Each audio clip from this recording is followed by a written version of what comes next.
છે. આપણે 5, 6 ને 7 આ 3 પાઠ વાંચ્યા. આમાં અનાથિ મુનિ જે સમ્યક દર્શન પામેલા જ્ઞાની પુરુષ હતા, એમના સમાગમમાં ક્ષણિક મહારાજા આવ્યા એટલે એ પણ સંકિત પામ્યા. હવે અહીંયા કૃપાલદેવ 7મા પાઠના છેલ્લી લીટીમાં એમ કે છે કે સનાત થવા સતદેવ સતધર્મ અને સદગુરુને જાણવા અવશ્યના છે. કે તમારે પણ સનાત થવું હોય એટલે કે સત્પુરુષનું શરણ લેવું હોય તો પહેલા સાચા દેવ, સાચા ગુરુ અને સાચા ધર્મનું સ્વરૂપ અવશ્ય જાણવું જોઈએ. જાણવા અવશ્યના છે, જરૂરી છે. સનાત થવા સતદેવ સદધર્મને સદગુરુને જાણવા અવશ્યના છે. માટે કૃપાલદેવ હવે આ ત્રણેયનું સ્વરૂપ જણાવે છે. આખી લિંક છે, એનું સંબંધ છે એકબીજા પાઠને. કૃપાલદેવ એવી રીતે એની રચના કરી છે કે એક પછી જે વસ્તુની જરૂર હોય તે એક પછી આવ્યા કરશે. અહીંયા 3 પાઠ જાણવા જરૂરી, 3 તત્વ એટલે હવે ત્રણેય તત્વનું સ્વરૂપ કે છે. શિક્ષા પાઠ 8 સતદેવ તત્વ. સત એટલે સાચા, સમ્યક સાચા દેવ. કોણ? અરિહંત. આપણા માટે સાચા દેવ કોણ? અરિહંત. વીતરાગ, અરિહંત વીતરાગ પરમાત્મા છે. વીતરાગ સમો દેવો ન ભૂતો ન ભવિષ્ય. ભૂતકાળમાં ભગવાન વીતરાગ જેવો કોઈ દેવ થયો નથી અને ત્રણેય કાળમાં થશે પણ નહીં. રાગ દ્વેષ રહિત એ જ પરમાત્મા છે.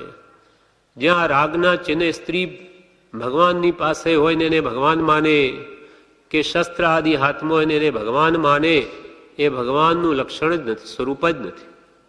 એ તો આપણે બધા ગ્રસ્તો એ રીતે તો બધા ભગવાન, સ્ત્રી બધાને હોય, એ લક્ષણ વિતરાગનું નથી. જ્યાં રાગદ્વેષ ના કારણો સ્ત્રી કે શસ્ત્ર વગેરે જેના હાથમાં નથી એ સાચા પરમાત્મા છે. એવા સતદેવ અરિહંત ભગવાનનું સ્વરૂપ કૃપાલદેવ આપણને સમજાવે છે કે 3 તત્વ આપણે અવશ્ય જાણવા જોઈએ. જ્યાં સુધી તે તત્વ સંબંધી અજ્ઞાનતા હોય છે ત્યાં સુધી આત્મહિત નથી. કૃપાલદેવ કે જ્યાં સુધી તમને 3 તત્વ 3 રત્ન મુજ આપો અવિચલ સ્નેહ. હે ભગવાન, અમને આ 3 તત્વ સમજાવો શું છે. એ 3 તત્વને એ જ 3 રત્ન છે. 3 રત્ન સમ્યક દર્શન, સમ્યક જ્ઞાન, સમ્યક ચારિત્ર. અને 3 તત્વ તે અરિહંત ભગવાન અને નિર્ગ્રંથ ભગવાન અને સતધર્મ, દેવગુરુ ને ધર્મ. આ 3 તત્વને 3 રત્ન આપો અમને. સમ્યક દર્શન, સમ્યક જ્ઞાન અને સમ્યક ચારિત્ર રત્નની પ્રાપ્તિ નહીં થઈ એટલે 3 તત્વ 3 રત્ન મુજ આપો અવિચલ સ્નેહ. અવિચલ આપના પ્રત્યે મને કદે સ્નેહ વિચલ નહીં થાય, ચલાયમાન નહીં થાય. આપના પ્રત્યેની ભક્તિ મને સર્વથા બની રહે એવું કરો. 3 તત્વ આપણે અવશ્ય જાણવા જોઈએ. જ્યાં સુધી એ તત્વ સંબંધી અજ્ઞાનતા હોય છે એટલે જ્યાં સુધી આપણે સાચા દેવ, સાચા ધર્મ અને સાચા ગુરુને નહીં જાણીશું ત્યાં સુધી કૃપાલદેવ કહે છે કે આત્માનું હિત જ નથી, તમારા આત્માનું કલ્યાણ જ નહીં થાય. જ્યાં સુધી તે તત્વ 3 તત્વ સંબંધી અજ્ઞાનતા છે એટલે જાણપણું નથી કોણ સાચા દેવ, કોણ સાચા ગુરુ અને કયો સાચો ધર્મ, ત્યાં સુધી આત્મહિત જ નથી. આત્માનું હિત એટલે કલ્યાણ, ભલું થવું, તે નહીં થાય. કેમ કે એ પુરુષો વગર આત્માનું કલ્યાણ સામો છે કોણ જણાવે? સાચા દેવ અરિહંત જે માર્ગ સ્થાપ્યો, તીર્થ સ્થાપ્યું, પછી સદગુરુ ભગવંતે તીર્થંકરનો આશય લઈને માર્ગ ચલાવે પણ તીર્થંકર ન હોય, સદગુરુ જ ન હોય તો સાચો ધર્મ કોણ બતાવે? માટે મૂળ ઉપદેષ્ટા ભગવાન તીર્થંકરો છે. એ જ્યાં સુધી એ 3 તત્વ સંબંધી અજ્ઞાનતા એટલે જાણપણું જ નથી ત્યાં સુધી આત્મહિત નથી, તમારા આત્માનું કલ્યાણ નથી. એ 3 તત્વ તે સતદેવ, સતધર્મ અને સદગુરુ છે. કૃપાલ કે 3 તત્વ કયા? એ સત્ય સતદેવ, સત એટલે આત્મા જેને પ્રાપ્ત છે, પ્રગટ છે, પ્રગટ પુરુષોત્તમ એ સતદેવ છે. સંપૂર્ણ શુદ્ધ આત્મા જેને પ્રાપ્ત છે તે સતદેવ. સત ધર્મ, સત એટલે આત્મા, આત્મધર્મ જે વડે આત્માનો ધર્મ પ્રગટે તે સત ધર્મ. અને સતગુરુ, સત એટલે આત્મા અથવા સત એટલે જેનું અસ્તિત્વ ત્રણેય કાળમાં છે, ત્રણેય કાળમાં જેનું અસ્તિત્વ બન્યું રહે તે સત કહેવાય. સત દ્રવ્ય લક્ષણમ. મોક્ષશાસ્ત્રમાં ઉમાસ્વાતી ભગવંતે શું કહ્યું? સત એ દ્રવ્યનું લક્ષણ છે. દ્રવ્ય એટલે વસ્તુ. જગતમાં ચેતન વસ્તુ કે અચેતન જડ જે વસ્તુઓ વર્તમાનમાં છે એનું અસ્તિત્વ ત્રણેય કાળમાં છે. જડ તે જડ ત્રણ કાળમાં, ચેતન ચેતન તે પ્રગટ અનુભવ રૂપ છે, સંશય તેમાં કેમ. જડ તે જડ ત્રણ કાળમાં, ત્રણેય કાળમાં જડ તે જડ જ રહેશે, પણ એનું અસ્તિત્વ પણ રહેશે. જે વસ્તુ આજે છે તે અનંતકાળ પહેલા હતી અને અનંતકાળ પછી પણ રહેશે. એક સમય તે સૌ સમય ભેદ અવસ્થા જોઈએ. અવસ્થા બદલાય પણ જડનું પણ નાશ નહીં થાય, જડનો અને ચેતનનો પણ કદી નાશ નહીં થાય. એટલે એવું જે સત સ્વરૂપ એ દ્રવ્યનું લક્ષણ છે, એ દ્રવ્યના લક્ષણને બતાવનાર તે સતગુરુ છે. સત એટલે આત્મા, આત્મ સ્વરૂપ જેને પ્રાપ્ત છે એવા નિર્ગ્રંથ આત્મજ્ઞાની ગુરુ. એ ત્રણેય તત્વ વડે જ આત્માનું હિત છે. એ ત્રણ તત્વ તે સતદેવ, સતધર્મ ને સદગુરુ છે. આ પાઠમાં સતદેવ સ્વરૂપ વિશે કંઈક કહું છું. કૃપાલદેવ કહે છે, આ શિક્ષા પાઠ 8 સતદેવ તત્વ, આ પાઠમાં હું હવે સતદેવ સ્વરૂપ વિશે કંઈક કહું છું. કૃપાલદેવ કે ભગવાન તીર્થંકરોનું સ્વરૂપ તો હજારો જીભોએ પણ વર્ણન ન થાય એટલું બધું મહાન છે. એની મહાનતા આપણે સમજ્યા જ નથી. એ તો આત્મજ્ઞાની પુરુષો જ ભગવાન તીર્થંકરોનું મહાત્મ્ય સમજી શકે. કેમ કે એમને અનુભવ છે એ સુખનો. આપણે તો સદગુરુના કહેવાથી કહીએ છીએ ભગવાન મહાન છે, બાકી આપણે એની મહાનતાને નહીં સમજી શકીએ. એ અનંત ગુણનો પિંડ છે. સંપૂર્ણ શુદ્ધાત્મ સ્વરૂપ જેને પ્રગટ છે એ સદગુરુ દ્વારા જ કંઈક એનો ખ્યાલ આવે. એટલે અહીંયા કહ્યું આ પાઠમાં સદદેવ સ્વરૂપ વિશે કંઈક કહું છું. આપણે દેવવંદનમાં પણ સ્તુતિ બોલીએ છીએ, દેવે સુદેવોસ્તુ નિરંજનો મે ગુરુર ગુરુ સ્વસ્તુ દમી શમી મે ધર્મે સુધર્મોસ્તુ દયા પરો મે ત્રિનેવ તત્વાની ભવે ભવે મે. આપણે શું બોલીએ છીએ આમાં? દેવેસુ દેવોસ્તુ, દેવોમાં પણ દેવોનો દેવ, દેવાદિ દેવ કોણ? તો કે નિરંજન પરમાત્મા. નિરંજન, અંજન એટલે કર્મરૂપી કાલિમાનો એક અંશ પણ જેનામાં નથી, તે નિરંજન પરમાત્મા. તે કોણ છે? દેવેસુ દેવોસ્તુ, દેવોના પણ દેવ. આ બધા અસંખ્યાત દેવો છે દેવલોકમાં. એના પણ દેવ કોણ? એના પણ માલિક, ત્રણેય લોકનો નાથ કોણ? તો કે આ નિરંજન પરમાત્મા. 64 ઇન્દ્રિયો, જે ઇન્દ્રિયો એના રાજા છે દેવોના, એ બધા 64 ઇન્દ્રિયો એના સેવક છે ભગવાન તીર્થંકરોના. એટલે દેવેસુ દેવોસ્તુ કોણ? નિરંજનો મે, એ મારા દેવ. મે એટલે મારા તો એ દેવ છે. વળી મારા ગુરુ કોણ? ગુરુર ગુરુ સ્વસ્તુ દમી શમી મે. ગુરુઓ તો જગતમાં ઘણા, દરેક ધર્મો પોતાને ગુરુ મનાવતા હોય, પણ જ્ઞાની પુરુષોની દ્રષ્ટિએ સાચા ગુરુ કોણ? તો કે જે દમી છે, ઇન્દ્રિયોનું જેને દમન કરી લીધું, ઇન્દ્રિયો જેને વશ છે, અને શમી એટલે જેના કષાયો શમાઈ ગયા, આવા મારા ગુરુ છે. ગુરુર ગુરુ, ગુરુર ગુરુ, ગુરુઓના ગુરુ. સાચા ગુરુ કોણ? ગુરુર ગુરુ સ્વસ્તુ કોણ? તો કે દમી શમી, જે દમી ઇન્દ્રિયોનું દમન કર્યું, શમી કષાયનું સમન કર્યું, તે મેં એટલે મારા તો એ ગુરુ છે. જગતમાં ગમે તેના જે ગુરુ હો, મારે તો આત્મજ્ઞાન ત્યાં મુનિ પણ તે સાચા ગુરુ હોય. બાકી કુલગુરુ કલ્પના આત્માર્થી નહીં જોય. આત્માર્થી હોય એ તો સાચા આત્મજ્ઞાની ગુરુને જ પોતાના ગુરુ માને. મારા માટે તો જે ઇન્દ્રિયોનું દમન કષાયનું સમાન એવા શુદ્ધ સહજાત્મ સ્વરૂપમાં રમનારા એ જ મારા ગુરુ છે. મેં શબ્દથી પોતાનું લીધું. ગુરુર ગુરુ સ્વસ્તિ દમી શમી મે, રોજે આપણે દેવનંદ બોલીએ છીએ. અને ધર્મ મારો કયો? ધર્મેસુ ધર્મોસ્તુ દયા પરો મે. દયા પરો એટલે શ્રેષ્ઠ. જે ધર્મમાં સર્વોત્કૃષ્ટ દયાનું નિરૂપણ છે, સૂક્ષ્મ દયા. ક્યાં ક્યાં નાનામાં નાના જીવજંતુ રહેલા છે, એ પણ જેના જ્ઞાનમાં છે એ ભગવાન તીર્થંકરો સિવાય કોઈ નથી જાણી શક્યું. કે ભાઈ બટાકા કે કંદમૂળમાં અનંત જીવો છે, કોણ જાણી શકે? કોઈને ખબર ન પડે. એ તો એના કેવળ જ્ઞાનથી જ જણાય. અથવા ક્યાં ક્યાં જીવો ક્યાં અહીંયા આવે, અહીંયા બધે ઠાંસી ઢાંસીને જીવો સૂક્ષ્મ નિગોદ ભરેલી છે. અનંતા જીવો અહીંયા છે, આપણને ક્યાં દેખાય? પણ ભગવાને કેવળ જ્ઞાનમાં જોયું છે માટે કહ્યું છે. નહીં હોત તો નહીં કહેત. તો આવું જેનું સૂક્ષ્મ જ્ઞાન છે, જે ધર્મ આપણને સમજાવે. ધર્મ કહે આત્મ સ્વભાવ કું, આત્માનો સ્વભાવ પ્રગટવો, તેનું નામ ધર્મ છે. હવે સાચો ધર્મ તે કોણ જાણે છે? તો કે આ સાચા દેવ કે સાચા ગુરુ જ જાણે. એ આપણને દયા મૂળ ધર્મ બતાવે છે. ધર્મનું મૂળ શું છે? દયા.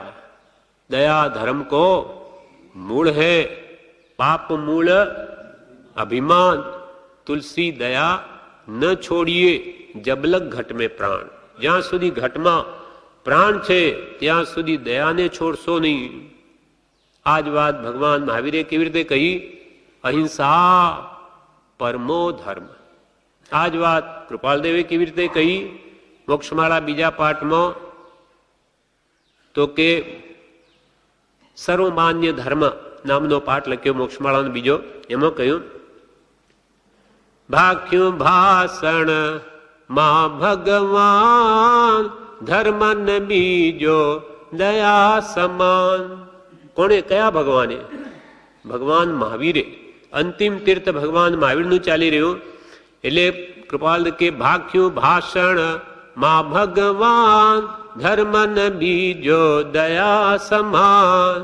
અભયદાન સાથે સંતોષ દ્યો પ્રાણીને દળવા દોષ. ધર્મ તત્વ જો પૂછ્યું મને તો સંભળાવું સ્નેહ તને. જો મને કૃપાલ કે તમે ધર્મ તત્વ પૂછ્યું તો હું તને પ્રેમથી સંભળાવું. ધર્મનું તત્વ તો આ છે. દયા ધર્મ કો મૂળ. કૃપાલના શબ્દો, જ્યાં દયા નથી ત્યાં ધર્મ નથી. જ્યાં દયા નથી તો એ ધર્મ જ નથી. પછી ગમે એટલું ધર્મનું નામ કહેતા હોય, એ સાચો ધર્મ છે જ નહીં. એટલે મારો ધર્મ તો કયો? કે ધર્મે શું ધર્મોસ્તુ દયા પરો મે. કે જે ધર્મ સર્વ ધર્મોમાં મારો ધર્મ તો કે જેમાં પરો એટલે શ્રેષ્ઠ દયાનું સ્વરૂપ વર્ણવેલું છે, તે મારો ધર્મ છે. મેં એટલે મારો. ધર્મેસુ ધર્મોસ્તુ દયા પરો મે એટલે મારો તો એ ધર્મ કે જેમાં સૂક્ષ્મ દયાનું વર્ણન છે. ત્રિનેવ તત્વાની, આ ત્રણેય તત્વ ભવે ભવે મેં. હે ભગવાન, આપની પાસે આઈછું છું કે જ્યાં જ્યાં હું જન્મું આ ત્રણેય તત્વ મને ભવો ભવ હોજો. સાચા વિતરાગ મારા દેવ હોજો, અને સાચા આત્મજ્ઞાની નિર્ગ્રંથ મારા ગુરુ હોજો, અને સાચો દયામૂળ ધર્મ હોજો. ક્યાં? જ્યાં સુધી મોક્ષે ન જાઉં ત્યાં સુધી, જ્યાં જ્યાં ફરી જન્મ લેવા પડે ત્યાં ત્રણેય તત્વાની, સંસ્કૃતમાં આ બહુવચન છે, તત્વાની ભવે ભવે મેં. આ ત્રણેય તત્વો મને ભવો ભવમાં હોજો. બીજા ઠેકાણે કે છે ભગવાન એવું નિયાણું કરું છું. આપે ભલે નિયાણું કરવા ના પાડ્યો, પણ એવું નિયાણું કરું છું કે હે ભગવાન મને ત્રણેય તત્વ હોજો, બસ એ સિવાય મારે બીજું કંઈ નહીં જોઈએ. એમ અહીંયા આ પાઠમાં સતદેવના સ્વરૂપ વિશે કંઈ કહું છું. હવે કૃપાલદેવ કહે છે, જેઓને કેવળ જ્ઞાન ને કેવળ દર્શન પ્રાપ્ત થાય છે, કેવળ જ્ઞાન અને કેવળ દર્શન, માત્ર જ્ઞાન ને માત્ર દર્શન, કેવળ એટલે માત્ર, એટલે કે એમાં કંઈ પણ અજ્ઞાનનો અનંતાંશ પણ નહીં, નાનાવર્ણીય કર્મનો સંપૂર્ણ નાશ તે કેવળ જ્ઞાન, દર્શનાવર્ણીય કર્મનો સંપૂર્ણ નાશ તે કેવળ દર્શન. એ ક્યારે થાય? તો કે સંપૂર્ણ રાગ દ્વેષનો નાશ થઈ જ આ કેવળ જ્ઞાન ને કેવળ દર્શન પ્રગટે. એના માટે કલિકાલ સર્વજ્ઞ કહેવાય હેમચંદ્રાચાર્ય. શ્રી હેમચંદ્રાચાર્ય એમણે યોગશાસ્ત્ર ગ્રંથ રચ્યો છે. એની મંગલાચરણની ગાથામાં આ ભગવાન વિતરાગની સ્તુતિ કરે છે. નમો દુર્વાર રાગાદી વૈરી વાર નિવારણે અર્હતે યોગીનાથાય મહાવીરાય તાહિને. મંગલાચરણ કર્યું આ ગ્રંથની શરૂઆતમાં હેમચંદ્રાચાર્ય એમાં કહ્યું નમો, નમસ્કાર હો. કોને? દુર્વાર રાગાદી વૈરી, અનાદિના આપણા વેરી. કોણ? રાગાદી, રાગ દ્વેષ કામ ક્રોધાદી આપણા વેરી છે. ક્યારના? અનાદિકાલના. હવે એને દૂર કરવા તે કે જે મહા મુશ્કેલ, દુર્વાર, દુઃખે કરીને જેને દૂર વારી શકાય એવા છે. નમો દુર્વાર રાગાદી વૈરી વાર નિવારણે, જેને વારી નાખ્યા, નિવારણ કરી દીધા એવા ભગવાન મહાવીર છે. નમો દુર્વાર રાગાદી વૈરી વાર નિવારણે અર્હતે, એવા પૂજ્ય, અર્હતે એટલે પૂજ્ય, અર્હતે યોગી નાથાય, જે યોગીઓના પણ નાથ છે.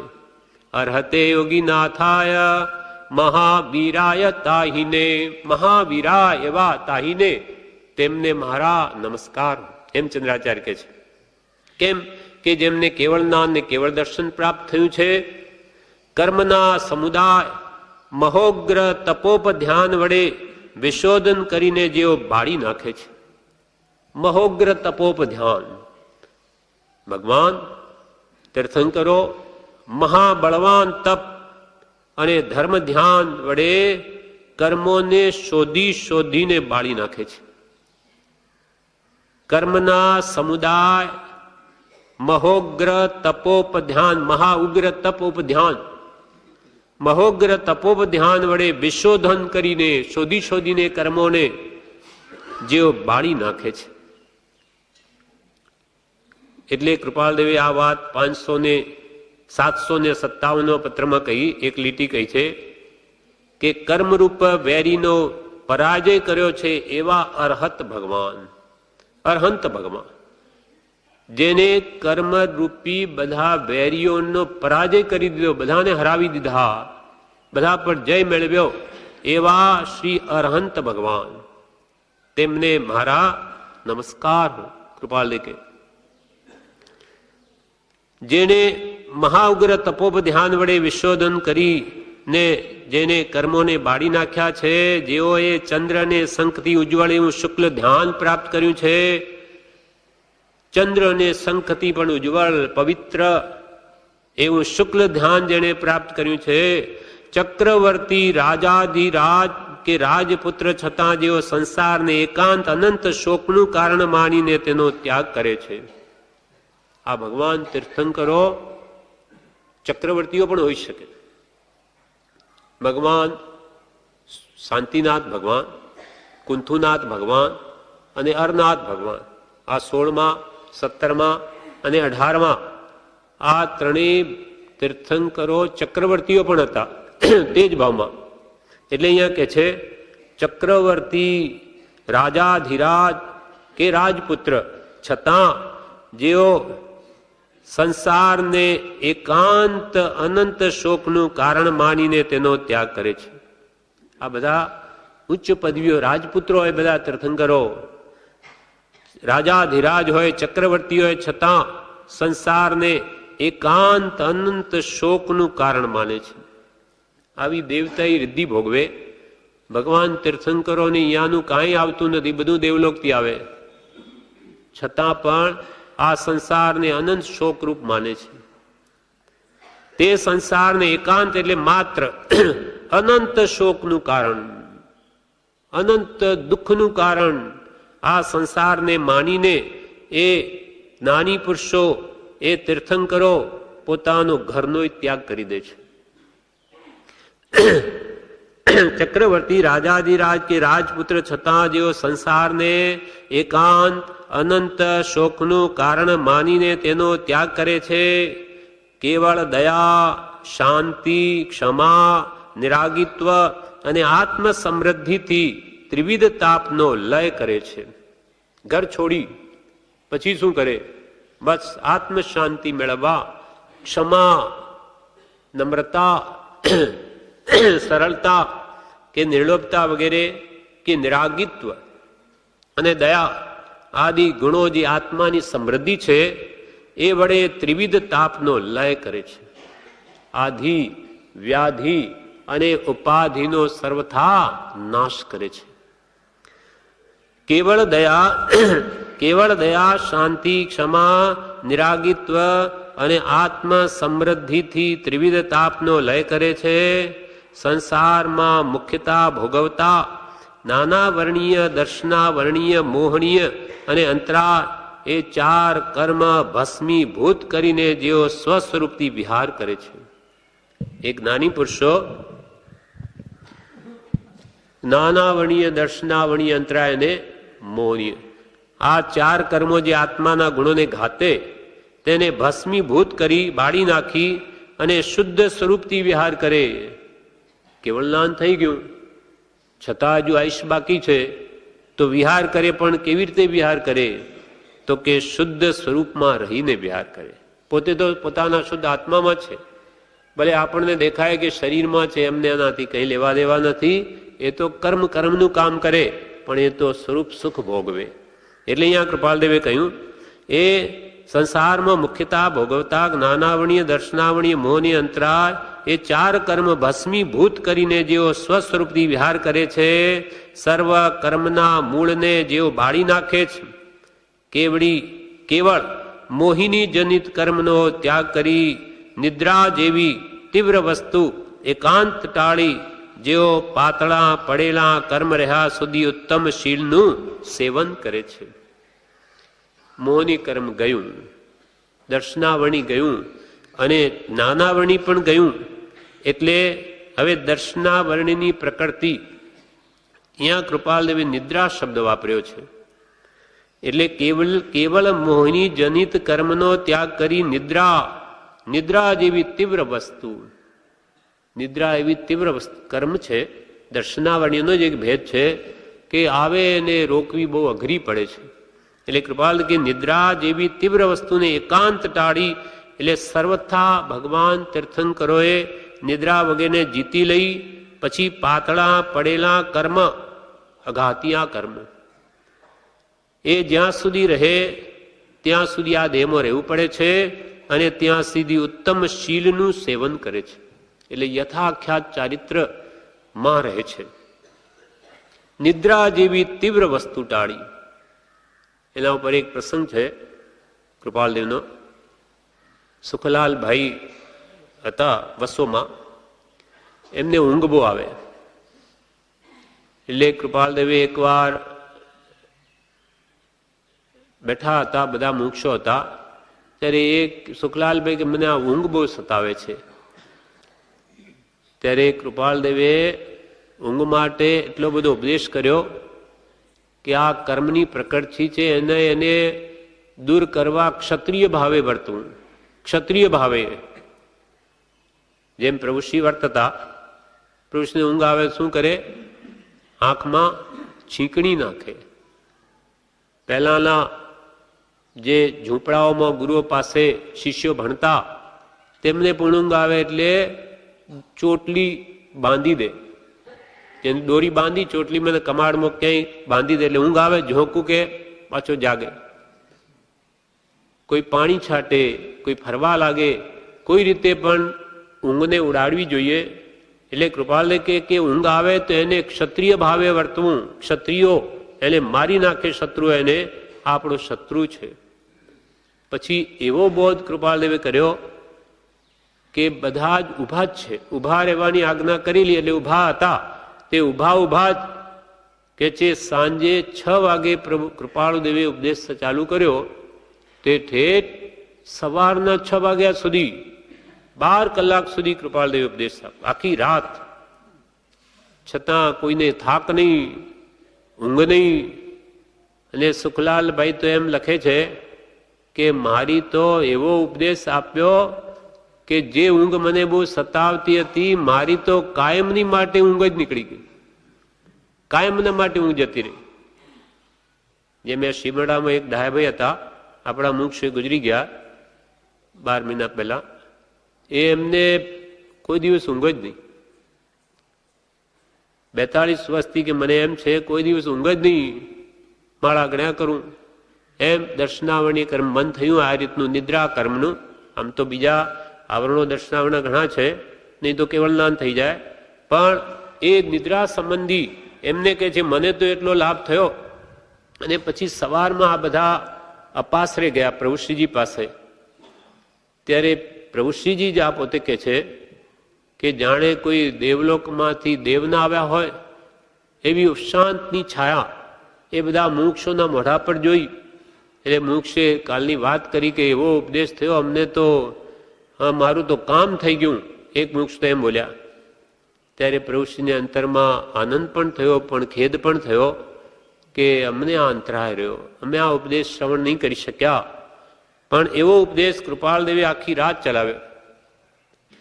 કેવલ મોહિની જનિત કર્મનો ત્યાગ કરી નિદ્રા જેવી તીવ્ર વસ્તુ એકાંત ટાળી, એટલે સર્વતા ટાળી એ ભગવાન તીર્થંકરો પાતલા પડેલા કર્મ રે આ સુધી ઉત્તમ શીલનું સેવન કરે છે. વિરાગતાથી એટલે વિતરાગતાથી કર્મ ગ્રીષ્મથી અકળાતા ભગવાન ઘર છોડી દીધું, હવે કેવળનાન થઈ ગયું, એટલે સમવસરણ રચાય, એટલે હવે વિતરાગ બની ગયા. હવે વિતરાગતાથી કર્મ ગ્રીષ્મથી અકળાતા, કર્મની ગરમી એનાથી જાણે અકળાતા એવા સંસારી પામર પ્રાણીઓને પરમ શાંતિ મળવા જેઓ શુદ્ધ બોધ બીજનો મેઘધારા વાણીથી ઉપદેશ કરે છે.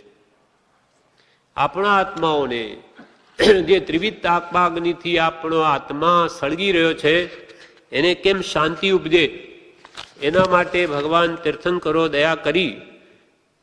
અનંતી દયા છે જેના હૃદયમાં. તેથી તે શુદ્ધ બોધ બીજનો મેઘધારા વાણીથી ઉપદેશ કરે છે. શુદ્ધ બોધ બીજ એટલે શું? શુદ્ધ સમકીતનો.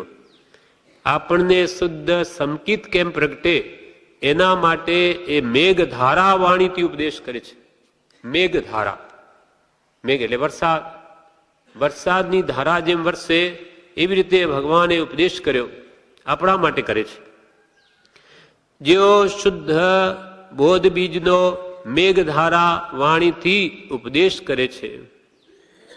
એ ભગવાન જ્યારે ઉપદેશ કરે ત્યારે 35 ગુણોથી યુક્ત જેની વાણી હોય છે. એ બધા ગુણો મોક્ષમાળા વિવેચનમાં બ્રહ્મચારીજીએ વર્ણવ્યા છે.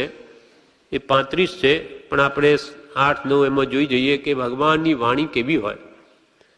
ભગવાન તીર્થંકરોની વાણી જ્યારે સમસરણો બેસીને ઉપદેશે તે કેવી હોય તો કે શબ્દ વડે સ્પષ્ટ, એકદમ સ્પષ્ટ હોય.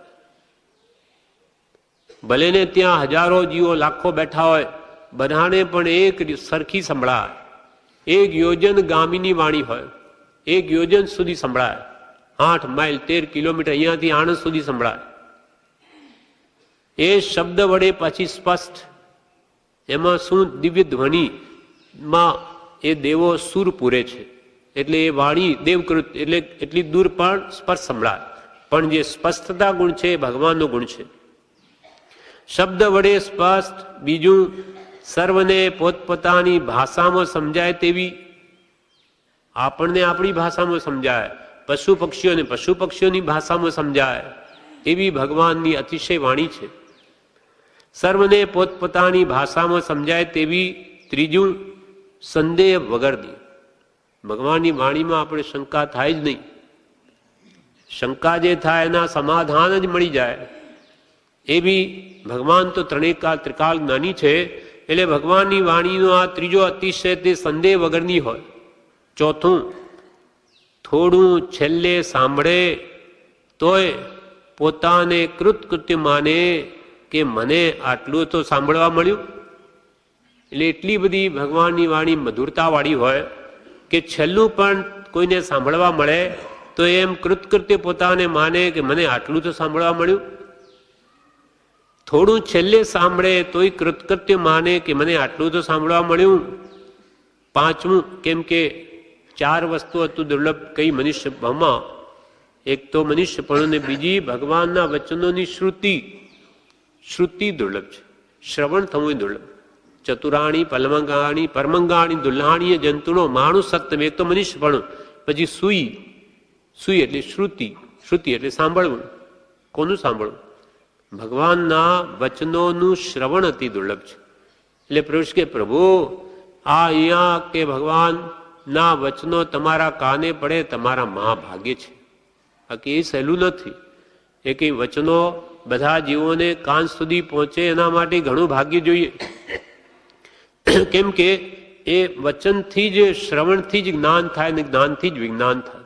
શ્રવણે નાણે વિજ્ઞાણે, એને તત્વ જણાય, વસ્તુ સ્વરૂપનું ભાન થાય. પછી આગળ કહે છે વયો ફરી 5મો લાભ ગુણ ભગવાનની વાણીનો તે કે કઠણ તત્વના વિષયને પણ સરળ કરનારી. આત્મસિદ્ધિની જેમ બ્રહ્મચારી કે આત્મસિદ્ધિ જેમ આખો જે આત્મતત્વ સમજવું અતિ દુર્લભ છે તે કૃપાલદેવે સાવ સરળ ભાષામાં કરી દીધું. તેમ ભગવાન તીર્થંકરોની વાણી ગમે તેવા કઠણ વિષયને પણ સરળ બનાવી દે એવી હોય છે. કઠણ તત્વના વિષયને પણ સરળ કરનારી આત્મસિદ્ધિની જેમ ચટ્ટી મધુર વાણી, મીઠાશ બહુ હોય કે જાણે સાંભળ્યા જ કરીએ. કૃપાલદેવની પણ એવી જ વાણી હતી. મુમુક્ષુને એમ થતું કે જાણે બોલ્યા જ કરે, સાંભળ્યા જ કરે એવી મધુર વાણી ભગવાન તીર્થંકરોની હોય છે. 7મું, યોજન પ્રમાણ સંભળાય તેવી. યોજન 4 કોસનો એટલે 8 માઇલ અથવા 13 કિલોમીટરનો એક યોજન થાય. એટલે આણંદ 13 કિલોમીટર છે અહીંયાથી. એથી આણંદમાં કોઈ હોય તો સાંભળી શકે. એટલે ભગવાનનું સમસરણી એટલું મોટું હોય છે, દેવરચિત છે. પછી 8મો ગુણ અપૂર્વ વાણી. એટલે આગળ આવું સાંભળ્યું નથી તેવી, આગળ તો આપણે કોઈ દિવસ આવું સાંભળ્યું નહીં એવી ભગવાનની વાણી લાગે. અપૂર્વ વાણી પરમ શ્રુત સદગુરુ લક્ષણ યોગ્ય. સદગુરુના પણ એવા લક્ષણો હોય કે આવું તો કોઈ દિવસ સાંભળવા નહીં મળ્યું. 9મી, કૃપાલજીના વચનો એવા જ છે. ઘણા સાધુ સંતો પણ એમ કે છે કે અમારા ગુરુઓ પાસે પણ એવું તો અમે કોઈ દિવસ સાંભળવા નહીં મળ્યું. આ તો કોઈ જુદું જ છે. કેમ કે એ મૂળ આત્માને સ્પર્શીને નીકળેલી અદ્ભુત વાણી છે. ભગવાન મહાવીરનું અંતર જેને જાણ્યું એવા પુરુષની વાણી છે. 9મું વાક્ય 9મી ગુણ સાંભળીને શુરવીર પણ ઉપજે તેવી. ભગવાન તીર્થંકરોની વાણી સાંભળીને શુરવીર પણ આવી જાય. કેવું? તો બ્રહ્મચારી લખે છે કે સાંભળીને દીક્ષા લેવાના ભાવ થાય તેવી. એવો ભાવ થઈ જાય કોઈ દીક્ષા લઈ લો, લે છે. ભગવાનની વાણી સાંભળીને કેટલાય દીક્ષા લઈ લે છે. પછી જેની યોગ્યતા દીક્ષા લેવાની નહીં હોય ત્યારે પછી ભગવાન ગ્રસ્ત ધર્મનો બોધ આપે ત્યારે ગ્રસ્તના શ્રાવકના વ્રતો અંગીકાર કરે છે. આદિ 35 ગુણયુક્ત ભગવાનની વાણી હોય છે. જેઓ શુદ્ધ બોધ બીજનો મધુર વાણીથી ઉપદેશ કરે છે. જીનેન્દ્ર ભગવાનના મહાત્મ્ય માટે બ્રહ્મચારીજીએ એક પાઠ લખ્યો છે પ્રજ્ઞાબોધમાં. એમાં પણ આજ કહ્યું,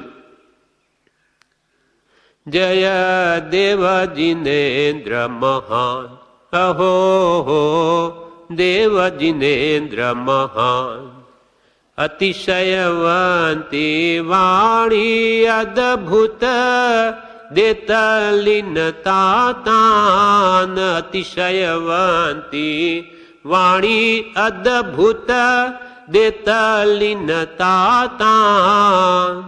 દેહાદી સંસાર ભૂલાવી કરે શાંત સૌ પ્રાણ. દેહાદી સંસાર ભૂલાવી કરે શાંત સૌ પ્રાણ. જય દેવ જિનેન્દ્ર મહાન. અહો દેવ જિનેન્દ્ર મહાન. અતિશય વાણી 35 ગુણયુક્ત વાણી ભગવાનની તે અદ્ભુત છે કે દે તલ્લીનતા તાન. આપણે આમાં તલ્લીન થઈ જઈએ, જગત ભૂલી જઈએ. દેહાદી સંસાર ભૂલાવી ભગવાનની વાણી સાંભળતા આપણે દેહ આદિ કે હું દેહાદી સ્વરૂપ છું ને દેહ સ્ત્રી પુત્રાદિ મારા છે એ ભાવ જ ભૂલી જવાય. દેહાદી સંસાર ભૂલાવી કરે શાંત સૌ પ્રાણ. પ્રાણ એટલે મન વચન કાયાના યોગ, 5 ઇન્દ્રિયો એ શાંત કરી દે. મન વચન કાયાના યોગને પણ શાંત બની જા એટલે શરીરના બધા પ્રાણો શાંત બની અને ભગવાનની વાણીમાં તન્મય બની જાય છે. અતિશયવંતી વાણી અદ્ભુત દે તલ્લીનતા તાન. દેહાદી સંસાર ભૂલાવી કરે શાંત સૌ પ્રાણ. જય દેવ જિનેન્દ્ર મહાન. અહોહો આશ્ચર્ય. અહોહો દેવ જિનેન્દ્ર મહાન. વળી એક ગાથામાં કે છે કે લાખો દેવતાઓ, મનુષ્યો કે પશુઓ પણ ભગવાનના ઉપદેશ સાંભળવા આવે સંવત્સરણમાં. તે બધા અને ભગવાન ઉપકારી ભગવાન છે, પુરુષ છે. કેમ કે બધા પોતપોતાની વાણીમાં સમજે, બધાને લાભ થાય છે. એટલે એવા ભગવાનની હું એમના ગુણગાન હું શું કરી શકું? આવા કે જે પશુ પંખીઓને પણ ઉપકારી આવા ભગવાનના ગુણગાન કરવા માટે મારા પાસે એવી શું સામગ્રી છે કે આવા મહાન પુરુષના ગુણગાન કરી શકું? એવો ભાવ એક ગાથામાં બ્રહ્મચારીજી કહે છે. લાખો સુર નર પશુ પંખીને ઉપકારી ભગવાન. લાખો સુર નર પશુ પંખીને ઉપકારી ભગવાન. ક્ષુદ્ર સાધન સામગ્રી મુજ શું કરી શકું તુજ ગાન. શુદ્ર મારી ક્ષુદ્ર હલકી એવી જે મારી શું તાકાત છે કે ભગવાનનું આપના ગુણગાન કરી શકું. ક્ષુદ્ર સાધન સામગ્રી મુજ શું કરી શકું તુજ ગાન. જય અહો જિનેન્દ્ર મહાન. અહો દેવ જિનેન્દ્ર મહાન. આવા પુરુષોના ગુણગાન કરવા માટે આપણી તાકાત જ નથી. અનંત ગુણનો ધણી એનું આપણે શું કરી શકીએ? એટલે આત્મસિદ્ધિમાં કૃપાલદેવે કહ્યું કે સર્વ જીવ છે સિદ્ધ સમ, જે સમજે તે થાય. પણ સમજવા માટે સદગુરુ આજ્ઞા, ગુરુ આજ્ઞા જોઈશે, ગુરુના વચનો પર શ્રદ્ધા જોઈશે. સદગુરુ આજ્ઞા અને જીન દશા, આ જીનની દશા નિમિત્ત કારણમાં. આ બે નિમિત્ત છે આપણું સિદ્ધત્વ પ્રગટાવવા માટે. જીન દશાનો લક્ષ્ય અને ગુરુ આજ્ઞાએ વર્તન. તો એ જીન દશા સંપૂર્ણ કેવલનામય દશા છે, એ આપણો ધ્યેય છે, સંપૂર્ણ દશા પ્રાપ્ત કરવાનો. એટલે સદગુરુ આજ્ઞા, જીન દશા નિમિત્ત કારણમાં. આ સિદ્ધત્વ પ્રાપ્ત કરવા માટે આ બે નિમિત્ત રૂપ છે. એમ જેઓ શુદ્ધ બોધ બીજનો મધુર વાણીથી ઉપદેશ કરે છે, કોઈ પણ સમયે કિંચિત માત્ર પણ સંસારી વૈભવ વિલાસનો સ્વપ્નાંશ પણ જેને રહ્યો નથી. કેમ કે કેવળનાન ઉપજ્યું, મોહની કર્મનો સર્વથા નાશ થયો. એટલે ભગવાન તીર્થંકરોને હવે સંસારી વૈભવ વિલાસનો સ્વપ્નાંશ, એટલે સ્વપ્નમાં પણ અંશે એવો ભાવ ઉપજે નહીં. વિલાસનો સપનાંશ પણ જેને રહ્યો નથી. કર્મ દલ ક્ષય કર્યા પ્રથમ શ્રીમુખ વાણીથી જેઓ છદ્મસ્તતા ગણી ઉપદેશ કરતા નથી. 4 ઘાતિયા કર્મ જ્યાં સુધી ક્ષય ન પામે ત્યાં સુધી શ્રીમુખ વાણીથી એટલે પોતાની સ્વમુખેથી ભગવાન તીર્થંકરો જ્યાં સુધી તીર્થ સ્થાપે નહીં, છદ્મસ્થ હોય ત્યાં સુધી એ ઉપદેશ કરતા નથી, આજ્ઞાર્થ બોલતા નથી. આ 13મું ગુણસ્થાનક કે 6ઠું ઉપદેશ યોગ્ય ભૂમિકા છે એ સિવાય નહીં. એટલે ભગવાન પોતાનું પહેલા કેવલનાન ઉપજાવે પછી જ ઉપદેશ આપે. સાધારણ વાત કરે કોઈને લાભ થતો, પણ આમ જે શાસન સ્થાપીને આજ્ઞાર્થ બોલે એમ નહીં. એમ ત્યાં છદ્મસ્થતા ગણી પોતે ઉપદેશ કરતા નથી. 5 પ્રકારના અંતરાય, દાનાંતરાય, લાભાંતરાય, ભોગાંતરાય, ઉપભોગાંતરાય અને વીર્યાંતરાય, એ 5 દોષ છે અંતરાય. ભગવાન સતદેવના 18 દૂષણોથી રહિત ભગવાન છે. 18 દોષ બતાવે છે અહીંયા કૃપાલદેવ. 5 પ્રકારના અંતરાય ભગવાનને નથી. પછી હાસ્ય, ભગવાન હસે નહીં. અમુક મૂર્તિઓમાં આપણને હાસ્ય જોવા મળે. ભગવાન તો વિતરાગ છે, એ અસ્થિ મૂર્તિઓ ના હોય. એમને તો કોઈ શોકે નથી ને હર્ષે નથી. પણ આજકાલ મૂર્તિઓ જે બને છે તે હસ્તી બનાવે, એ શોભા એટલે કે ભગવાનને અનુરૂપ નથી. ભગવાન તો વિતરાગ છે. એમની વિતરાગતા મોઢેથી આપણને ખ્યાલમાં આવવો જોઈએ. અંતરંગ આનંદ છે, બાકી બહાર દેખાવોને એમને છે નહીં. એમને શોક પણ નથી કે કોઈ આવો આનંદ પણ મોઢે બતાવવાની જરૂર નથી. એ તો સદા આનંદમાં જ છે. એટલે અહીંયા કે છે હાસ્ય એ પણ એક દોષ છે. 5 પ્રકારના અંતરાય હાસ્ય, રતિ, અરતિ એટલે રાગદ્વેષ, ભય, જુગુપ્સા, શોક, મિથ્યાત્વ, અજ્ઞાન એટલે રતિ એટલે અણગમો ને ગમો, અણગંબુ અને ગંબુ તે રતિ અરતિ. પછી મિથ્યાત્વ, જ્ઞાન, અપ્રત્યાખ્યાન એટલે અવિરતિ, રાગ, દ્વેષ, નિદ્રા, ભગવાનને ઊંઘ હોય નહીં, અને કામ એ 18 દૂષણથી રહિત સચ્ચિદાનંદ સ્વરૂપથી બિરાજમાન અને મહા ઉદ્યોતકર 12 ગુણ જેઓમાં પ્રગટે છે.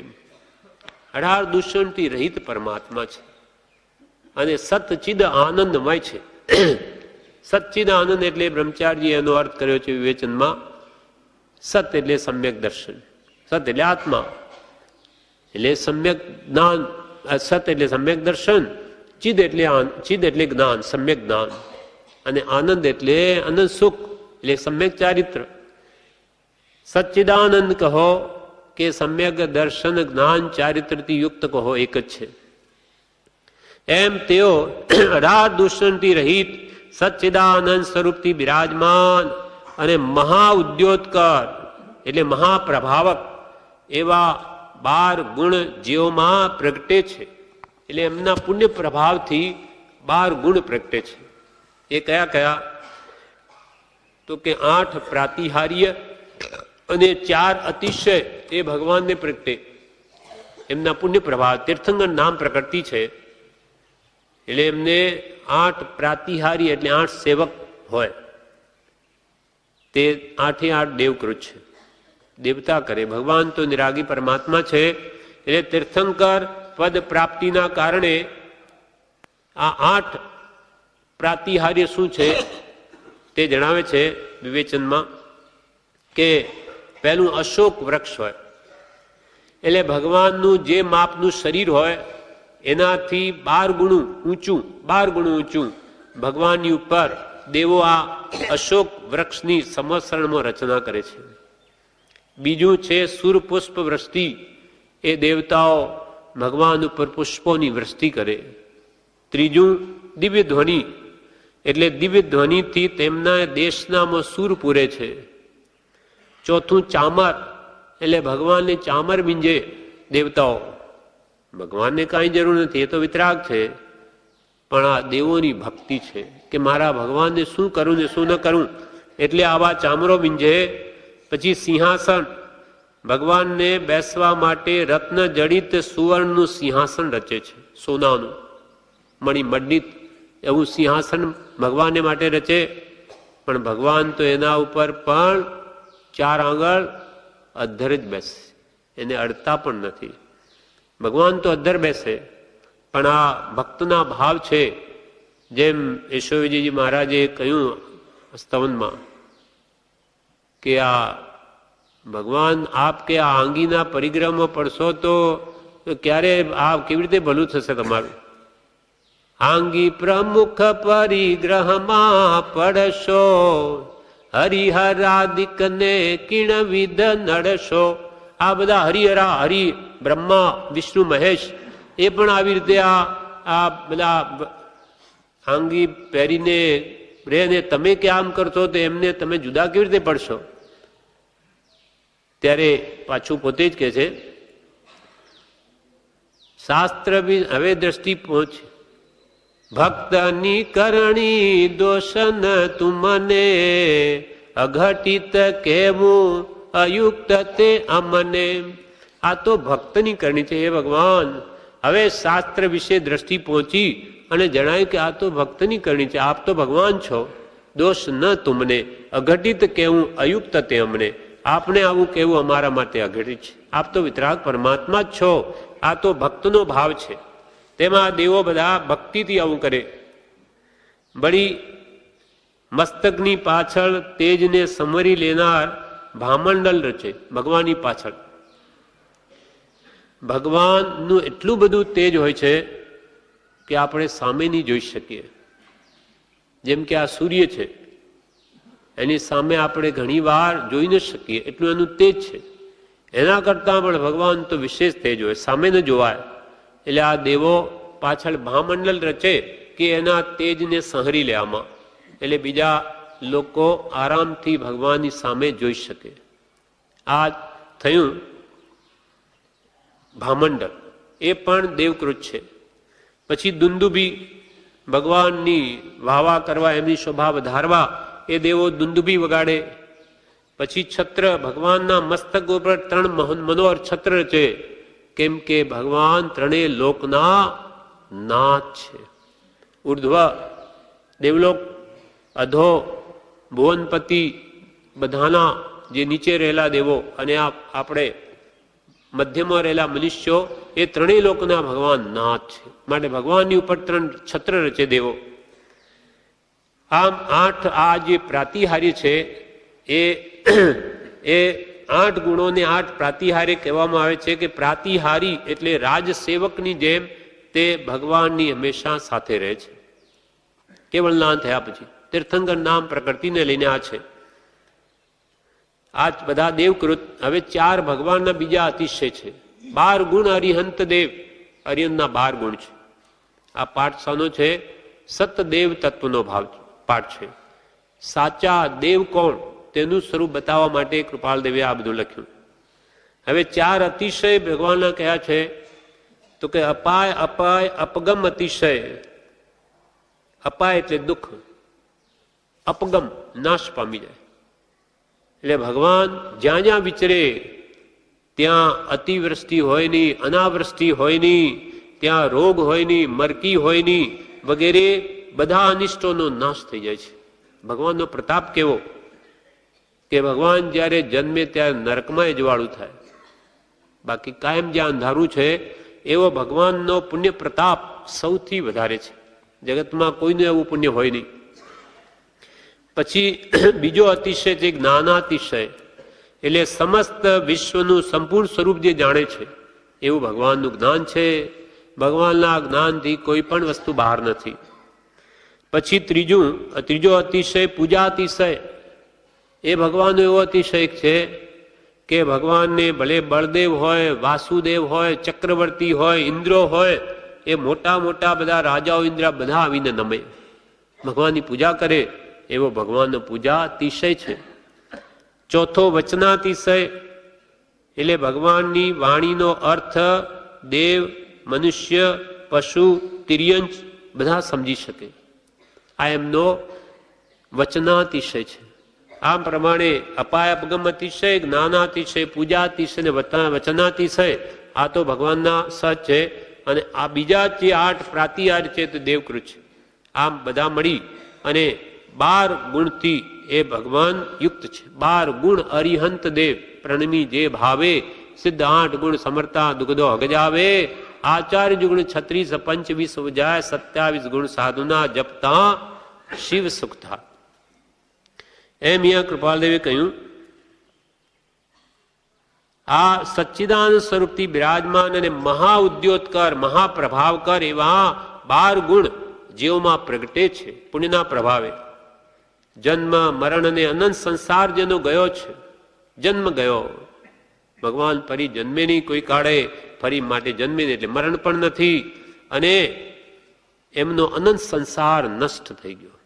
હવે હંમેશા મોક્ષમાં બિરાજમાન રહેશે, અનંત સુખમાં. જન્મ મરણ અને અનંત સંસાર જેનો ગયો છે તે સતદેવ નિર્ગ્રંથ આગમમાં કહ્યા છે. એને નિર્ગ્રંથ આગમ જે ભગવાન તીર્થંકરે ઉપદેશ્યા તેમાં સતદેવનું સ્વરૂપ બતાવ્યું છે. કૃપાળદેવે પણ એક ઠેકાણે વચનામૃતમાં 585 ઉપર ઉપદેશ નોંધમાં કહ્યું છે,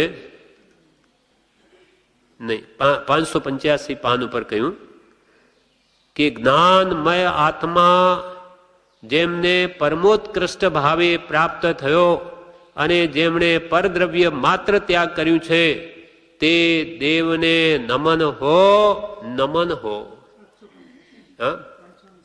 785 એમાં કૃપાલદેવ હાથનોંધમાં કૃપાલદેવે શું કહ્યું કે જ્ઞાનમય આત્મા, આપણા બધાનો આત્મા જ્ઞાનનું જ પિંડ છે, જ્ઞાનમય છે, સંપૂર્ણ કેવળ જ્ઞાનમય આપણો આત્મા છે. મુખ્ય નયના હેતુથી કેવળ જ્ઞાન વર્તે છે, મુખ્ય નય નિશ્ચય નય.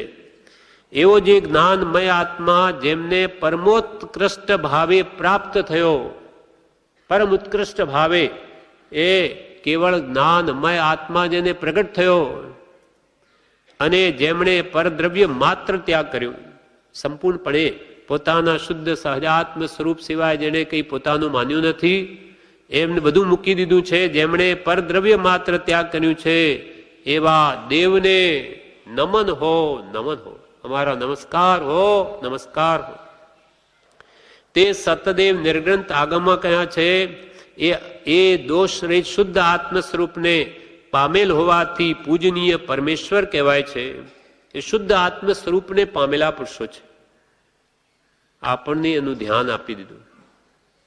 એ પુરુષો તો થયા અનંતા તીર્થંકરો થયા, અનંતા સિદ્ધો છે, અનંતા જ્ઞાનીઓ થઈ ગયા, આચાર્ય ઉપાધ્યાય સાધુ ભગવંત બધા આત્મજ્ઞાની પુરુષો થઈ ગયા. એનું આપણને ધ્યાન આપ્યું. કૃપાળદેવે સંક્ષેપમાં પંચ પરમેષ્ઠીનું ધ્યાન આપ્યું છે. કેમ તો કે એના જેવા જગતમાં કોઈ પુરુષો જ નથી, સર્વશ્રેષ્ઠ પુરુષો. નમો અરિહંતાણમ, નમો સિદ્ધાણમ, નમો આર્યાણમ, નમો વજ્જાયણમ, નમો લોહે સબ્બસાહુણમ. આ પંચ પરમેષ્ઠીને નમસ્કાર કેમ કર્યા? તો કે અરિહંત ભગવાનને મારા નમસ્કાર હો, સિદ્ધ ભગવાનને નમસ્કાર હો, આચાર્ય ભગવાનને નમસ્કાર હો, ઉપાધ્યાય ભગવાનને નમસ્કાર હો, ને લગતમાં રહેલા સર્વ સાધુ ભગવાનને મારા નમસ્કાર હો. આ નવકાર મંત્ર એનો સાર આપણને આપ્યો છે. એસો પંચ નમુકારો સર્વ પાવપણાસણો. આ પંચ નમસ્કાર મંત્ર સર્વ પાપોને નાશ કરવા સમર્થ. મંગલાણંચ સર્વે સિમ પરમ હવાઈ મંગલમ. સર્વ મંગલોમાં હવાઈ મંગલ, પ્રાથમિક મંગલ માંગલિક છે, એટલે કે કલ્યાણ કરનાર છે. આનું નામ નમસ્કાર મંત્ર છે. કેમ કે આ પંચ પરમેષ્ઠી જેવા જગતમાં કોઈ મહાન નથી, એટલે અહીંયા નમસ્કાર કર્યા. હવે કૃપાળદેવે જે આપણને મંત્ર આપ્યો છે એ આ મંત્રને સમજાવવા માટે છે. જેમ કે આપણને મંત્ર આપ્યો સહજ આત્મ સ્વરૂપ પરમ ગુરુ. આમાં પરમ ગુરુ શબ્દ મૂકી ને કૃપાળદેવે પંચ પરમેષ્ઠીને લઈ લીધા. વંદો પાંચો પરમ ગુરુ. અરિહંત સિદ્ધ આચાર્ય ઉપાધ્યાય ભગવાન આ પરમ ગુરુ શબ્દમાં આવી ગયા. હવે ત્યાં નવકારમાં નમો નમો કહ્યું 5 વાર. શા માટે નમો?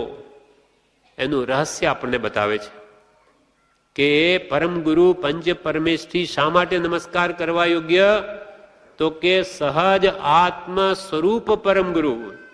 આ બધા પંચ પરમેષ્ઠીઓ સહજ આત્મ સ્વરૂપને પામેલા છે, માટે નમો. શા માટે નમો? તો કે સહજાત્મ સ્વરૂપને પામેલા છે માટે. તો આ સહજાત્મ સ્વરૂપ શું છે? સહજ એટલે શુદ્ધ, સંપૂર્ણ જે નેચરલ વસ્તુ હોય, કોઈ પણ ભેળસેળ વગરની, એને આપણે નેચરલ કહીએ, અથવા પ્રાકૃતિક કહીએ, સહજ વસ્તુ કહીએ, અથવા સ્વાભાવિક કહીએ. તો સહજ એટલે સ્વાભાવિક, શુદ્ધ. તે શું? આત્મ સ્વરૂપ, આત્માનું શુદ્ધ સ્વરૂપ, સહજાત્મ સ્વરૂપ. કોણ પામ્યા? આ પરમ ગુરુ. એટલે આ પાંચેય પરમેશ્વરીઓ સહજાત્મ સ્વરૂપ થયા છે. આમ આપણને માટે નમો, આ નમસ્કાર એમને કરવામાં આવ્યા છે એનું કારણ કે આ બધા શુદ્ધ આત્માઓ છે. જે શુદ્ધ સ્વરૂપને પામેલા હોય એ જ નમસ્કારમાં આવે, બીજા નહીં. તો સહજાત્મ સ્વરૂપ પરમ ગુરુ, આ પંચ પરમેષ્ઠીઓ ભલેને મોક્ષે ચાલ્યા ગયા, બે તો અરિયન સિદ્ધ તો કેવલનાન પામી ગયા. આચાર્ય ઉપાધ્યાય ભગવાન આત્મજ્ઞાની મહાત્માઓ થોડા કાળે એ પણ બધા કર્મોને હણીને મોક્ષે જવાના છે, કેમ કે આત્મજ્ઞાની પુરુષો છે એ ભલે મહાન છે, પણ એનું ધ્યાન મને કરવાથી મને શું લાભ થાય? ત્યારે ભગવાન તો કહે છે કે ભાઈ તું પણ બીજો નથી, તું પણ આ પંચ પરમેષ્ઠીનું જે સ્વરૂપ એવો તું પણ છો. તારું સ્વરૂપ બીજું નથી. તું ભૂલી ગયો છે, તું તારી જાતને ભૂલી ગયો છે. તું પોતે સહજાત્મ સ્વરૂપ છો, પરમ ગુરુ જેવો, પણ ભૂલી ગયો છે. તું આ વર્તમાનમાં દેહાદીને પોતાનું સ્વરૂપ માને, માટે તમને આ ધ્યાન કરવા કહીએ છીએ. નાની પુરુષો કે તમે એને યાદ કરો, વારંવાર સ્મરણ બોલો કે હું કોણ છું? તો હું સહજાત્મ સ્વરૂપ છું. કેવો? પરમ ગુરુ જેવો. બ્રહ્મચારી અર્થ કર્યો છે પંચ પરમેષ્ઠી જેવો સહજાત્મ સ્વરૂપ છું, પણ હું ભૂલી ગયો, માટે વારંવાર એને સ્મરણમાં લ્યો. એટલા માટે આપણને 108 વાર કમસે કમ કહ્યું કે પંચ પરમેષ્ઠીના 108 ગુણ છે, માટે 108 વાર તો તમારી જાતને યાદ કરો. તમે ભગવાન છો, સહજાત્મ સ્વરૂપ છો, પરમ ગુરુ જેવા છો. 108 વાર ઓછામાં છું. બાકી તો 3 માળા, 5 માળા, 100 માળા, 36 માળા, કે પછી આખી સમય એને યાદ કરવાનું કહ્યું. સ્વરૂપને ભૂલોમાં. જે સ્વરૂપ સમજ્યા વિના પામ્યો દુઃખ અનંત, અનંત દુઃખ પોતાના શુદ્ધ સ્વરૂપને ભૂલવાથી પામ્યો. હવે સ્વરૂપને ભૂલો નહીં. હવે એને નિરંતર સ્મૃતિમાં લો અને એને રટન કરશો તો તમે પણ તેવા બની જશો. માટે આપણને જે મંત્ર આપ્યો છે એ આ પંચ પરમેશ્વરીના શુદ્ધ સ્વરૂપનું ધ્યાન આપ્યું છે.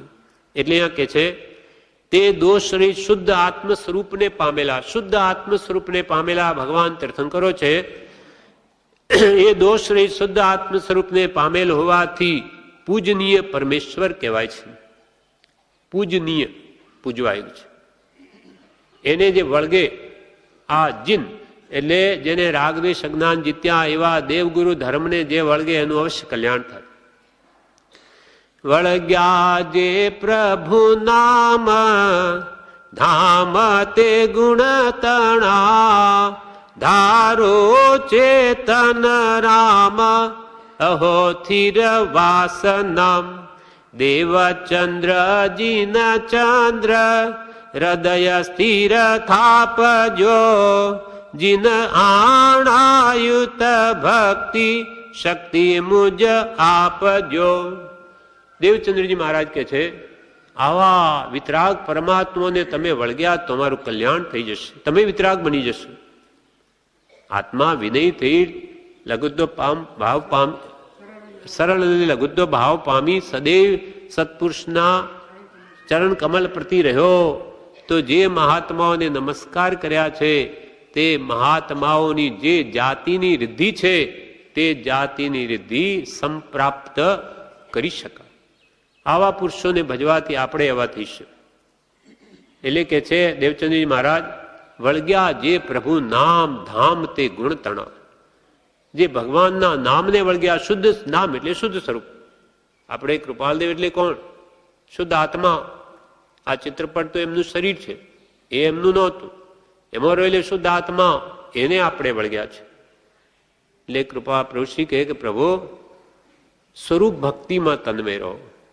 કૃપાલદેવનું ચિત્રપટ જોઈને આ સ્વરૂપ તરફ લક્ષ કરો કે આ શુદ્ધ ચૈતન્ય સ્વરૂપ પરમાત્મા છે. એમનો આત્મા શુદ્ધ સ્વરૂપને પામેલો છે. એ સ્વરૂપ તરફ ધ્યાન આપો. આપણે ભગવાનની મૂર્તિ જોઈએ ત્યારે આ તો કે આંગી લગાડીને એ આપણે નહીં જોવાનું. આ તો ભગવાન આપણે એવી રીતે લેવું, એમ કહ્યું કે ભગવાન જ્યારે રાજા હતા ને ત્યારે પણ એ તો ભગવાન જ હતા. ત્યારે પણ 1000 વર્ષના સંયમી મુનિને જે વૈરાગ્ય હોય એથી વિશેષ તો ભગવાનને ઘરમાં હતો. ભલે ને રાજાનું સ્વરૂપ તો પણ અંદર પરમાત્મા હતા. એ સ્વરૂપનો લક્ષ્ય કરવો તો આપણને કંઈ બાદ ના આવે. ગમે ત્યાં જઈએ ભગવાન તીર્થંકરોની મૂર્તિ હોવી જોઈએ, પછી બીજા દેવોની નહીં. એમની ગમે તે આકારમાં હોય, દિગંબરની હોય તોય કંઈ નહીં. દીક્ષિત હતા ત્યારે પણ સહજાત્મ સ્વરૂપ હતા, અને ઘરમાં હતા ત્યારે 3 જ્ઞાતિ સ્વરૂપમાં જ રમતા હતા. એ સ્વરૂપ લક્ષ્ય પર તરફ દ્રષ્ટિ જશે, આપણે કોઈ બીજો ભાવ નહીં આવે. એ કૃપાલદેવે આપણને આ દ્રષ્ટિ કરાવી છે. કૃપાલદેવે રત્નરાજ મહારાજ કહે કે જે સ્થાનકવાસી હતા, મૂર્તિ પૂજક નહોતા, એમને તો કહ્યું મૂર્તિને પૂજો, એના વગર કલ્યાણ નથી. કેમ કે સ્વરૂપનું ને ધ્યાનનું કારણ. એટલે મૂર્તિ પૂજક નહોતા તેને તો મૂર્તિ પૂજક કર્યા. અને જે મૂર્તિ પૂજક હતા શ્વેતાંબર કે દિગંબર, એમને પ્રભુ પૂજક કર્યા. આમાં પ્રભુ જુઓ, પ્રભુતા જુઓ, એનું આત્મૈશ્વર્ય જુઓ. મૂર્તિ તો નિમિત્ત છે, ચિત્રપટ વગેરે. આ અક્ષરો નિમિત્ત જ છે ને, આ થોડી ચેતન છે. પણ આપણે કેવા ભાવ લાવી શકે? એક કાગળ આવે કે તમારો 20 વર્ષનો નવજવાન પુત્ર મરી ગયો, આટલી 4 લીટીઓ વાંચીને દળદળ આંખમાંથી આંસુ પડવા માંડે. અરે આ તો કાગળ છે, પણ કાગળે તમને તરત જ આંસુ લાવી દીધા. અને એ કાગળમાં એવું લખેલું હોય કે તમારે, આપણે મુનિમનો કાગળ આવે કે 5 લાખ આપણે પેલો વેચાઈ ગયો, માલને નફો થઈ ગયો, તો હા હર્ષ થાય કે સારું થયું. લીટીઓ તો 2 જ હતી. એમ ભગવાનના વચનો આપણને અસર કરી શકે તો આ વિતરાગ મુદ્રા કેમ અસર ન કરી શકે? આરું આ સંસારના આ બધા સિનેમાના પોસ્ટર ઘરમાં રાખ્યા હોય નર્તકી જેવા, તો કેવા ભાવ આવે?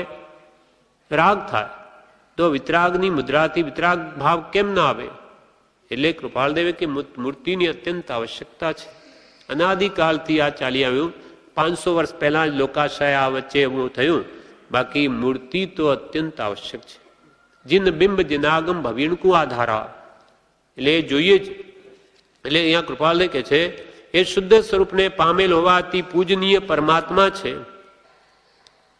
18 દોષમાંનો એક પણ દોષ હોય ત્યાં સદદેવનું સ્વરૂપ નથી. 18 દોષમાંનો એક પણ દોષ હોય તે સતદેવ થવાને લાયક નથી. એમાં બ્રહ્મચારીજીએ પણ પ્રજ્ઞાબોધમાં વિતરાગ પરમાત્માની દશા વર્ણવી છે. દેહ છતાય વિદેહ દશા તુજ સમજી આવે સાન. દેહ છતાય વિદેહ દશા તુજ સમજી આવે સાન. અહો સર્વજ્ઞ દશા વિતરાગી તુજ મુજ શક્તિ સમાન. અહો સર્વજ્ઞ દશા વિતરાગી તુજ મુજ શક્તિ સમાન. અહો દેવ જિનેન્દ્ર મહાન. અહો દેવ જિનેન્દ્ર મહાન. દેહ છતાં વિદેહી દશા. ભગવાન તીર્થંકરો તો દેહ છતાં વિદેહી હોય છે, પણ આ કાળમાં પરમ કૃપાળુ દેવ જેવા વિદેહી દશાના ધારી હતા. કે મારે દેહ છે કે કેમ તે પણ સંભાળીએ ત્યારે માંડ જાણીએ છીએ. આવા તો આપણને આ કાળમાં પુરુષ મળ્યા છે. આ કાળમાં હોય નહીં એવો પુરુષ. એમને પોતાને આશ્ચર્ય ઉપજાવે કે આ કાકતાલીય ન્યાયની જેમ આ અમે અહીંયા ક્યાંથી આવી ચડ્યા? આ વનની મારી કોયલની જેમ અમારો અહીંયા જન્મ આ કાળમાં અમને કે આશ્ચર્ય ઉપજાવે છે. કેમ કે જ્યાં આરત પણ નાશ પામવા જો જીવોને કોઈ આત્માર્થની ગરજ નથી ને અમે અહીંયા ક્યાં આવી ચડ્યા? પછી પોતે કે એકાકી હોવાથી ઉદાસ.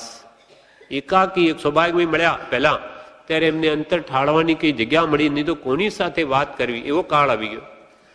દેહ છતાં વિદેહી દશા તુજે સમજી આવે શાંત. આવી તમારી દશા જોઈને આ દેહથી રહિત પણ બની શકાય એવું ભાન આવે છે. અહો સર્વજ્ઞ દશા વિતરાગી તુજ મુજ શક્તિ સમાન.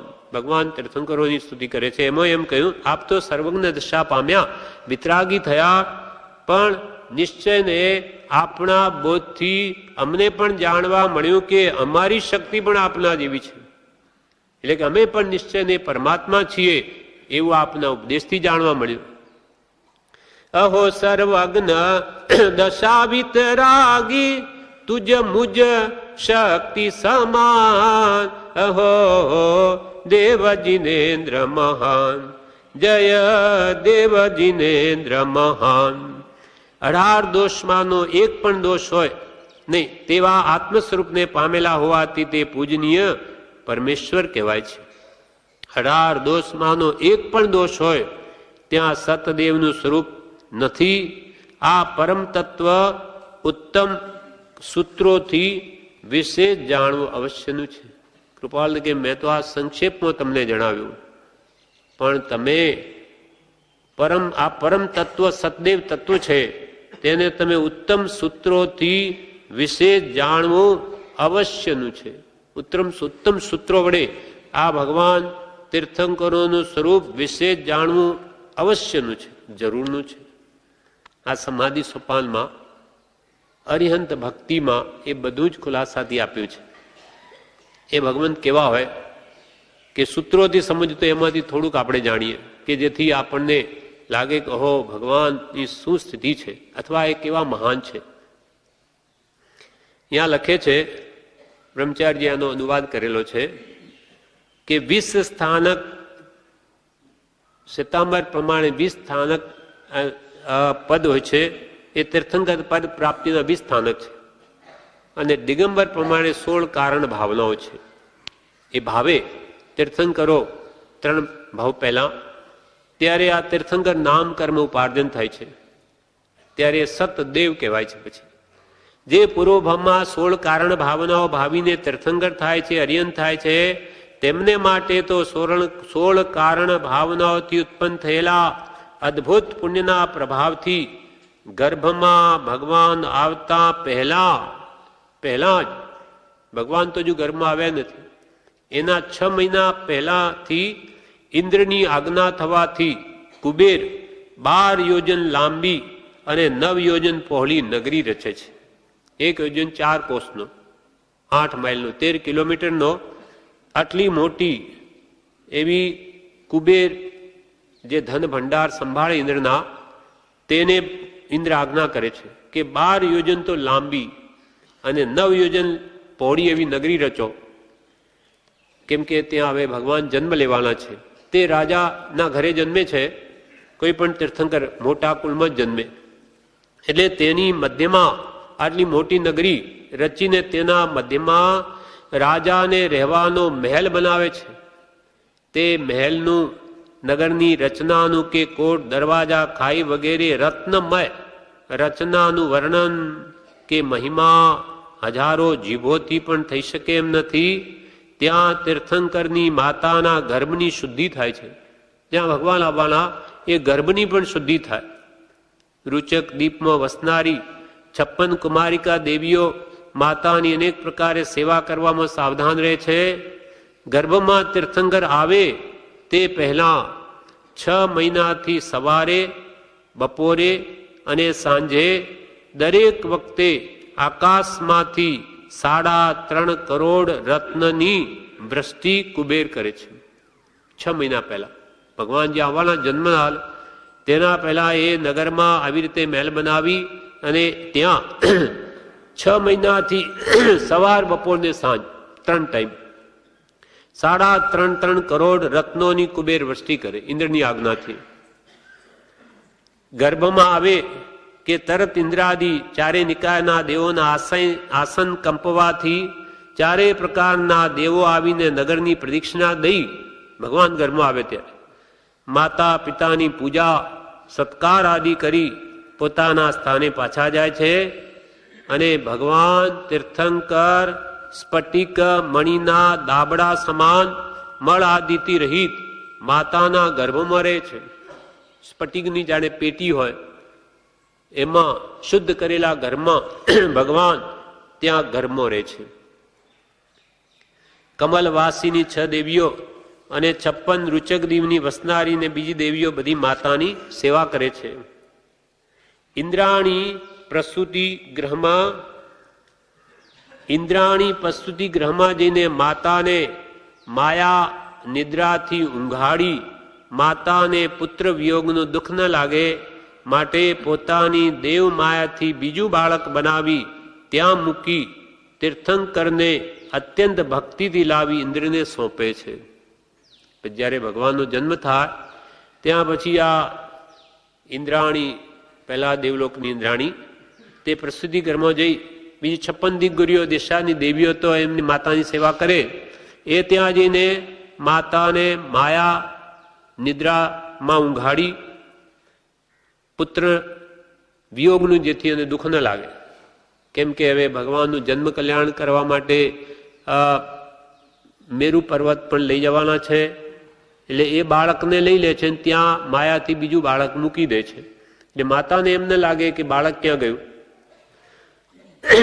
માતાને પુત્ર વિયોગનું દુઃખ ન લાગે માટે પોતાની દેવ માયાથી બીજું બાળક બનાવી ત્યાં મૂકી તીર્થંકરને અત્યંત ભક્તિથી લાવી ઇન્દ્રને સોંપે છે. તે વખતે ઇન્દ્રને 2 આંખથી દર્શન કરીને તૃપ્તિ થતી નથી. 2 આંખોથી ઇન્દ્ર જુએ છે, દર્શન કરે, પણ મન તૃપ્ત થતું નથી. એટલે શું કરે છે? 1000 નેત્ર બનાવે છે. ઇન્દ્ર બનાવી શકે, દેવો 1000 આંખો બનાવીને ભગવાનના દર્શન કરે છે. 2 આંખોથી તૃપ્તિ નથી થતી. એવું ભગવાનનું રૂપ હોય છે. ત્યાં ઇન્દ્રને 2 આંખના દર્શનથી તૃપ્તિ થતી નથી માટે 1000 નેત્રો રચીને ભગવાનના દર્શન કરે છે. વળી ત્યાં ઈશાન આદિ સ્વર્ગોના ઇન્દ્રો અને ભવનવાસી વ્યંતર જ્યોતિષી દેવોના ઇન્દ્રો વગેરે અસંખ્યાત દેવો પોતપોતાની સેના, વાહન, પરિવાર સહિત આવે છે અને મેરુ પર્વત પર લઈ જઈ ક્ષીર સમુદ્ર મેરુ ભૂમિથી ત્યાં જઈને ત્યાં ભગવાનને બિરાજમાન કરે છે. ત્યાં કૃત્રિમ સિંહાસન છે પાંડુક વનમાં, ત્યાં ઉપર. ત્યાં જઈ તેના ઉપર જીનેન્દ્રને પધરાવે છે. પાંડુક વનથી ક્ષીર સમુદ્ર સુધી બંને તરફ દેવોની હાર બની જાય છે. ઠેઠ ક્ષીર સમુદ્ર દૂધનો છે, ત્યાંથી લગાવીને ઠેઠ મેરુ પર્વત સુધી આમ દેવતાઓ બધા આંતરે અસંખ્યાત દેવો ઉભા રહી જાય છે. ભક્તિ છે ભગવાનની, આ એક ભક્તિનું નિમિત્ત છે.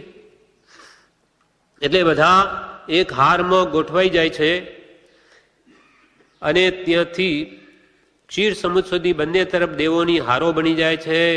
ક્ષીર સમુદ્ર મેરુ ભૂમિથી કેટલો દૂર છે તે કહે છે. 5,10,49,50,000 યોજન દૂર છે. 1 યોજન 4 ગાઉનો. હવે આ 5 કરોડ ગાઉ, 10 લાખ 49,50 ગૌની અને પછી 4 ગુણા કરો, આટલા એટલે 20 કરોડ ગૌ. 10 લાખ એટલે 40 લાખ, 19.5 એટલે 20 40,000 વરી ઉપર યોજન દૂર છે. એટલે આવા હજારો માઇલ સુધી એ દેવો ગોઠવાઈ જાય છે. તે વખતે મેરુની ચુલિકાની બંને બાજુ મુકટ, કુંડલ, હાર, કંકણ આદિ અદભુત રત્નોના આભરણ પહેરેલા દેવોની ચુલિકાથી ક્ષીર સમુદ્ર સુરની હાર બંધાઈ જાય છે. હાથો હાથ કળશ સોંપે છે, એકબીજાને બીજો ત્રીજાને આપે. એટલે બધા આવી રીતે ભગવાનની ભક્તિ કરે છે. ભગવાનની ભક્તિ એટલે ભગવાનના ગુણો પ્રત્યે અનુરાગ છે. ભક્તિ વગર કલ્યાણ નથી. ભગવાન પ્રત્યે, એના ગુણો પ્રત્યે અનુરાગ ન હોય તો આપણામાં એક પણ ગુણ ના આવે. એટલે ભક્તિનું એટલું મહાત્મ્ય છે. કૃપાલદેવે કિમજીભાઈને કહ્યું કે તમને જ્ઞાનની જેટલી ઈચ્છા છે પણ તમને ભક્તિ તો નથી. તમને ભગવાન પ્રત્યે ભક્તિ તો નથી, તો પછી તમારે જાણીને શું કરવું છે? લોકોને બતાવીને રાજી થવું છે કે અહંકાર પોષવો છે? ભક્તિ લાવો. ભગવાન પ્રત્યે ભક્તિ હોય તો જેટલું જાણેલું કામનું છે, બાકી ભક્તિ વગર તો અહંકારનું સ્થાન છે. પરમ પ્રેમ રૂપ ભક્તિ વિના જ્ઞાન શૂન્ય છે, 0, મીંડું. ભક્તિ રૂપી એકડો હોય તો બધું કામનું. એટલે આ બધી ભગવાનની ભક્તિ કરે છે. કંકણ આદિ અદ્ભુત રત્નોના આભરણ તેના ઉપર ઉભા રહી ત્યાં બંને ઇન્દ્રને ઉભા રહેવાના બીજા બે નાના સિંહાસન છે. તેના ઉપર ઉભા રહીને સૌધર્મને ઈશાન ઇન્દ્ર એ બધા કળશની હાર આવે છે તે લઈ 1008 કળશો વડે ભગવાનનો અભિષેક કરે છે. અને એક એક કળશ કેટલો મોટો, તો કે એક કળશનું મોઢું 1 યોજનનું, 4 કોસનું મોઢું. આ કેવો કળશ? મધ્ય ભાગ 4 યોજન ના, મોઢું 1 યોજનનું, મધ્ય ભાગ 4 યોજનનો પહોળો અને ઊંચો પાછો 8 યોજન. આ યોજનનું શું માપ હશે ખબર નહીં. એ કળશમાંથી નીકળેલી ધારા ભગવાનની વજ્રમય શરીર ઉપર ફૂલની વૃષ્ટિ સમાન હરકત નથી કરતી. એકવાર તો સૌધર્મેન્દ્રને શંકા થઈ ગઈ કે આટલા મોટા કળશા આટલા બાળક ઉપર પડે શું થશે? ભગવાન કેવી રીતે સહન કરશે? ભગવાન તો નાની છે, અવધિજ્ઞાની. એથી જાણી લીધું કે ઇન્દ્ર બહુ વિચાર કરે છે. જાણી લીધું કે આ શું વિચારમાં પડ્યો. એટલે ભગવાને પોતાના પગની છેલ્લી ચટુડી આંગળીથી આખો 1,00,000 યોજનનો મેરુ પર્વત હલાવી દીધો. એટલે એમને થયું કે આ કેવી રીતે, કોઈ કાળે નહીં બન્યા, કેમ બન્યું? એટલે ઇન્દ્રે પાછો અવધિજ્ઞાનનો ઉપયોગ દીધો કે અરે આ મને શું વિચાર આવે. આ ભગવાન મહાવીર, આમાં તો આવી અનંત શક્તિ છે, એમને આ કળસાઓ શું દુઃખરૂપ લાગે? કાંઈ નહીં થાય. એની શંકા તરત નીકળી ગઈ. આ તો મહાબલી પુરુષો છે, એમ એટલી બધી શક્તિ હોવા છતાં તે જાણે કાંઈ જ નથી એમ કરીને રહે છે. એમને પણ લોકો ઉપસર કરે, કેમ કે એમને સામો વાર કરવો નથી, માટે સમતાએ સહન કરે. બાકી ભગવાનને કોણ હરાવી શકે જગતમાં? પણ એમને તો કર્મો ખપાવવા છે, એટલે બધું સમતાએ સહન કરે છે. એમ એ કળસાનું 1 યોજનનું મોઢું, મધ્ય ભાગ 4 યોજન પહોળો અને 8 યોજન ઊંચો હોય છે. એ કળશમાંથી નીકળેલી ધારા ભગવાનના વજ્રમય શરીર, સમ ચતુર સંસ્થાન નહીં, વૃષભ નારાજ સંગણ હોય છે અને સમ ચતુર સંસ્થાન પણ હોય. એમ ભગવાનનું વજ્રમય શરીર ઉપર એ ફૂલની જાણે વૃષ્ટિ કેમ થતી હોય એમ એમને હરકત નથી કરતી. પછી ઇન્દ્રાણી કોમળ વસ્ત્રથી શરીર સાફ કરીને પોતાના જન્મને સફળમાનથી સ્વર્ગથી આણેલા રત્નમય અલંકાર તથા વસ્ત્ર પહેરાવે છે ભગવાનને, દેવલોકથી આણેલા. ત્યાં અનેક દેવ અનેક પ્રકારે ઉત્સવ ઉજવે છે, તેનું વર્ણન કરવા કોઈ સમર્થ નથી. પછી બધા દેવો નંદીશ્વર દ્વીપ પર જાય. 8મો દ્વીપ છે, આમ એક પછી ગોળાકારે આપણો જંબુ દ્વીપ, એને પછી ફરતો 2 લાખ યોજન સમુદ્ર, પછી 4 લાખ યોજનનો ધાતકી ખંડ, પછી 8 લાખ યોજનનો સમુદ્ર, 16 લાખ યોજનનો પુષ્કાર દ્વીપ. આમ એક પછી એક ડબલ આવા અનંત અસંખ્યાત દ્વીપ અને સમુદ્ર છે. તેમાં આપણા પછી જે 8મો દ્વીપ છે બંગડીના આકારે, તે છે નંદીશ્વર દ્વીપ, જ્યાં ભગવાન તીર્થંકરોના બધા 28 મહોત્સવ ત્યાં થાય. લાખો દેવો ભગવાનનું આવું પંચકલ્યાણ કરી, એ આ કલ્યાણ આવા ગર્ભ કલ્યાણ કર્યું, બધા કલ્યાણ કરીને પછી બધા ત્યાં જાય. ત્યાં અનેક નંદવન મને બનેલા છે. દેવો સ્થિર બેસી શકે નહીં વધારે, ભક્તિ કરીને પાછા થોડુંક ત્યાં ઉઠે, પાછા ફરે. પણ ભગવાનની ભક્તિ જેને હોય છે ત્યાં લાખો દેવો ત્યાં ભેગા થાય છે. એટલે આ કે છે ત્યાંથી પછી એ દેવો ઉત્સવ ઉજવે છે, તેનું વર્ણન કોઈ કરી શકવા સમર્થ નથી. પછી મેરુ પર્વતથી પહેલાની પેઠે ઉત્સવ કરતા જીનેન્દ્રને લાવીને માતાને સમર્પણ કરી ઇન્દ્ર ત્યાં તાંડવ નૃત્ય આદિ વડે ઉત્સવ કરે છે. ઇન્દ્ર ત્યાં તાંડવ નૃત્ય કરે. ઇન્દ્ર જેવાય ના છે. ભગવાનની પાસે તો પોતાને સામાન્ય ગણે છે, હું તો એનો દાસ છું, દાસોહમ. એટલે ત્યાં તાંડવ નૃત્ય આદિ વડે જે ઉત્સવ કરે તે બધાનું કરોડો જીભે અસંખ્યાત કાળ સુધી પણ વર્ણન કરવા કોઈ સમર્થ નથી. જીનેન્દ્ર જન્મથી તીર્થંકર પ્રકૃતિના પ્રભાવે 10 અતિશય સહિત તો ઉપજે છે. ભગવાન જન્મે ત્યારે 10 અતિશય હોય. એક તો ભગવાનને કદી પરસેવો થાય નહીં, ભગવાનનું શરીર એવું છે કે એમને કોઈ દિવસ પણ પરસેવો થાય નહીં. આ એક અતિશય. બીજો, મળ મૂત્ર કફાદી રહિત કાયા. દિગંબરની આ માન્યતા છે કે ભગવાનને મળમૂત્ર હોય નહીં, કફ વગેરે ભગવાનના શરીરમાં હોય નહીં, કેમ કે ભગવાનનું શરીર પરમ ઔદારિક શરીર છે. આપણું ઔદારિક શરીર છે, ભગવાનનું પરમ ઔદારિક શરીર છે. એટલે દિગંબરની એવી માન્યતા છે કે ભગવાનના શરીરમાં મળમૂત્ર કફ આદિ આવા વિકારો હોય નહીં. ત્રીજું, દૂધના રંગ જેવું લોહી હોય. એમનું લોહી દૂધના રંગ જેવું હોય. આ બધો પુણ્ય પ્રભાવ છે. ચોથું, સમચતુર સંસ્થાન. એટલે ભગવાનનું શરીર એવું હોય કે જ્યાં જે માપનું જે પ્રમાણમાં જોઈએ, માથું, હાથ, પગ, શરીર જે માપના જોઈએ તે માપના જ હોય. સમચતુર સંસ્થાન હોય. પછી પાંચમું, વજ્ર ઋષભ નારા સંગણ હોય. એમના હાડકાં વજ્રના હોય, એના ઉપર પાછો વજ્રનો પાટો હોય અને એના ઉપર પાછી ખીલી ઠોકેલી હોય. એ ભગવાનને કોઈ કાળે એ ગમે તે આપત્તિ આવી પડે તો એ દેહ છૂટે જ નહીં, શરીર તૂટે જ નહીં, એવું હોય છે. હનુમાન જેવાને પહેલા લઈ જતા હતા ત્યાંથી વિમાનમાં, એના મામા કે પેલી ઝૂલ વિમાનમાં જોઈને લેવા જતો હતો. હનુમાન બાળક છે કે પડી ગયો નીચે વિમાનમાંથી, પણ તદભાવ મુક્તિગામી છે. એટલે વજ્ર ઋષભ નારાયણ સંગણ છે. એટલે એ જે પડ્યો ત્યાં પથ્થરો તૂટી ગયો, એને કંઈ નહીં થયું. એમ વજ્રનું જેનું શરીર છે એ તદભાવ મોક્ષગામીને તો હોય જ છે, અથવા એ જેને હોય તે ભાવ મોક્ષગામી જ હોય. વજ્ર ઋષભ નારાયણ સંગણ. પછી છઠ્ઠું, અદ્ભુત અનુપમ રૂપ ભગવાનનું હોય. સાતમું, મહાસુગંધી શરીર હોય. આઠમું, અપાર બળ હોય. નવમું, 1008 લક્ષણ હોય. ભગવાનના શરીરમાં 1008 લક્ષણ હોય. દસમું, પ્રિય હિત મધુર વચન હોય. પ્રિય, મીઠું અને હિતરૂપ, હિતકારી વચનો એ જ ભગવાન બોલે, નહીં તો બોલે જ નહીં.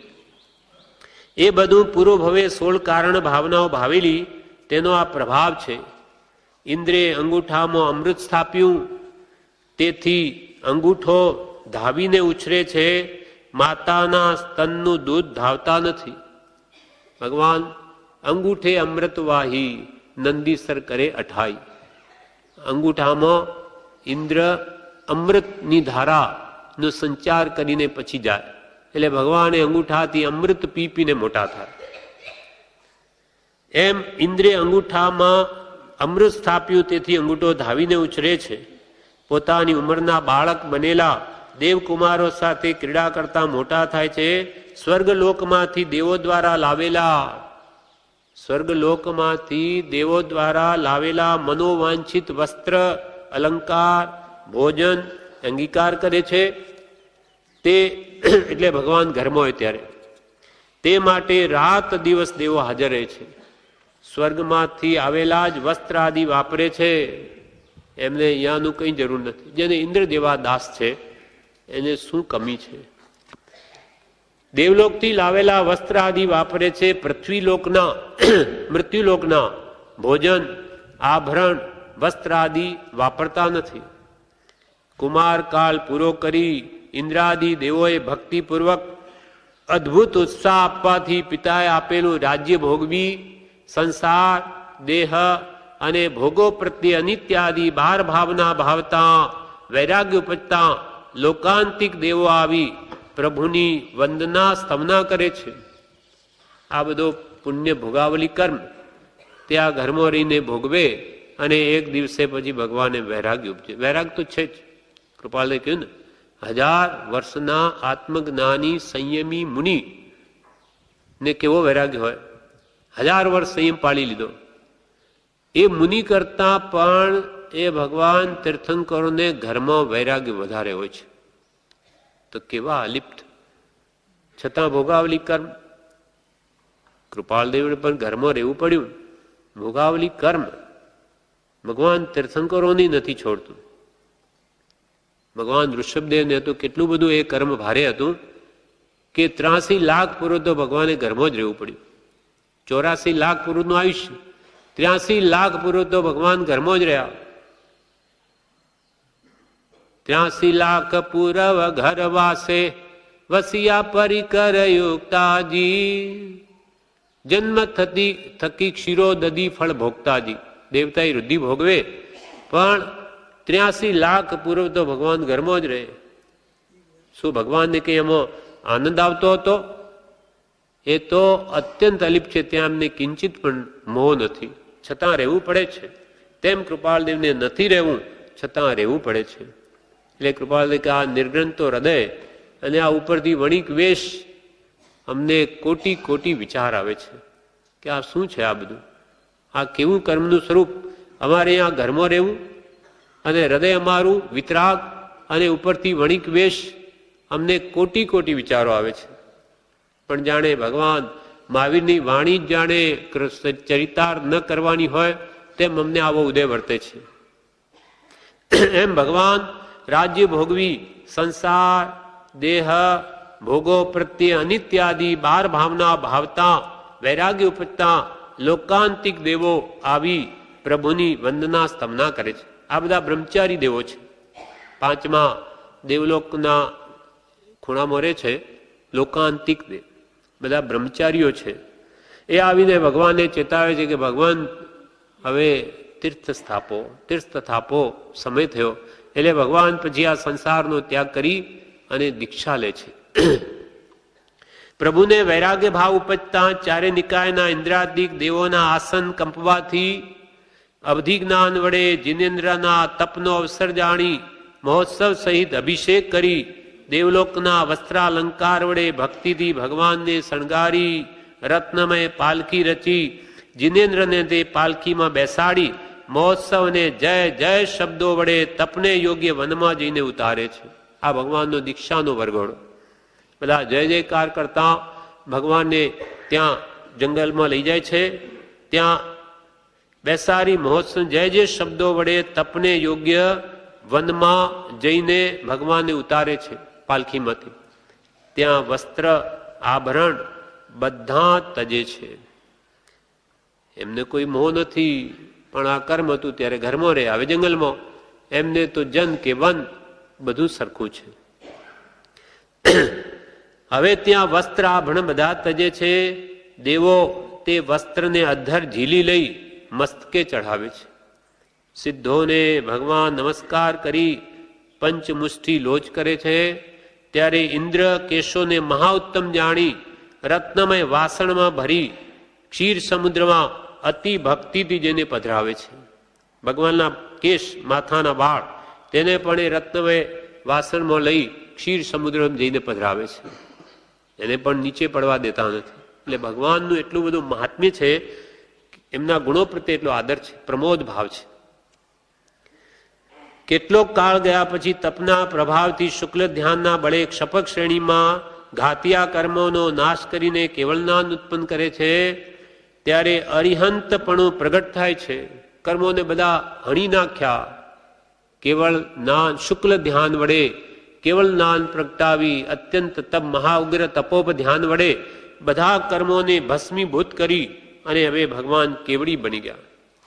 કેવળ જ્ઞાન રૂપી નેત્રથી ભૂત, ભવિષ્ય, વર્તમાન ત્રણેય કાળના માં અનુક્રમે થતી સર્વ દ્રવ્યોની અનંતા અનંત પરિણતિ એક સમયમાં સર્વ સામટી દેખે છે.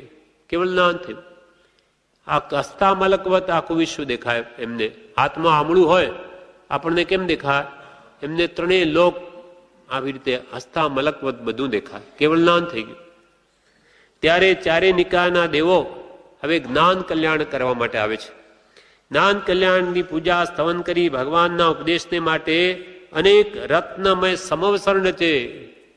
કેમ કે હવે ભગવાનની સાધના પૂરી થઈ ગઈ, તપશ્ચર્યા પૂરી થઈ ગઈ. હવે ભગવાનને કાંઈ કરવાનું નથી. તેમ આપણે પણ એ જ છે. આપણને પણ ભગવાન કે છે કે હમણાં આ બધો પુરુષાર્થ કરવો પડશે, પણ તમને જ્યારે તમારું કેવળ જ્ઞાન જે શક્તિ રૂપે કે સત્તા રૂપે રહેલું છે એ પ્રગટ થશે, ત્યાર પછી તમારે કાંઈ કરવાનું નથી. પછી સંસારિક ઉપાધિ તો શું, ભક્તિ સત્સંગે કરવાની ના રહે, બધું થઈ ગયું. કર્મ જ નથી, એને હણવાના ઉપાય કરવાના ના રહે. એટલે તમે કંઈ પુરુષાર્થ કરીને એ માર્ગે જ ચાલો આગળ, તો આગળ કેવળ જ્ઞાન આવશે. એમ ભગવાનને પ્રગટ્યું. એટલે દેવોએ તો પછી સમર્સણ રચ્યું કે હવે ભગવાન આપણને ઉપદેશ આપશે.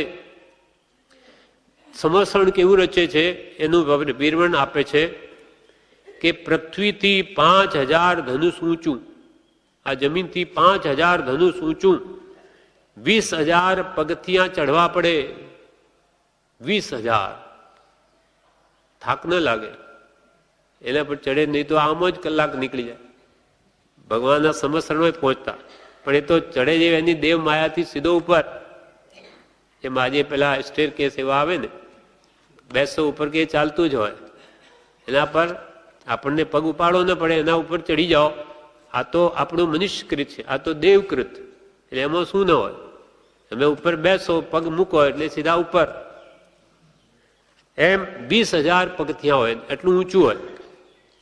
પૃથ્વીથી 5000 ધનુષ ઊંચે, 20,000 પગથિયાં ચડવા પડે તેટલે ઊંચે ઇન્દ્ર નીલમણિમય 12 યોજન ગોળ ભૂમિ રચે છે. 12 ચોગો 48 કોષમાં, એટલે 48 દુ 96 માઇલમાં.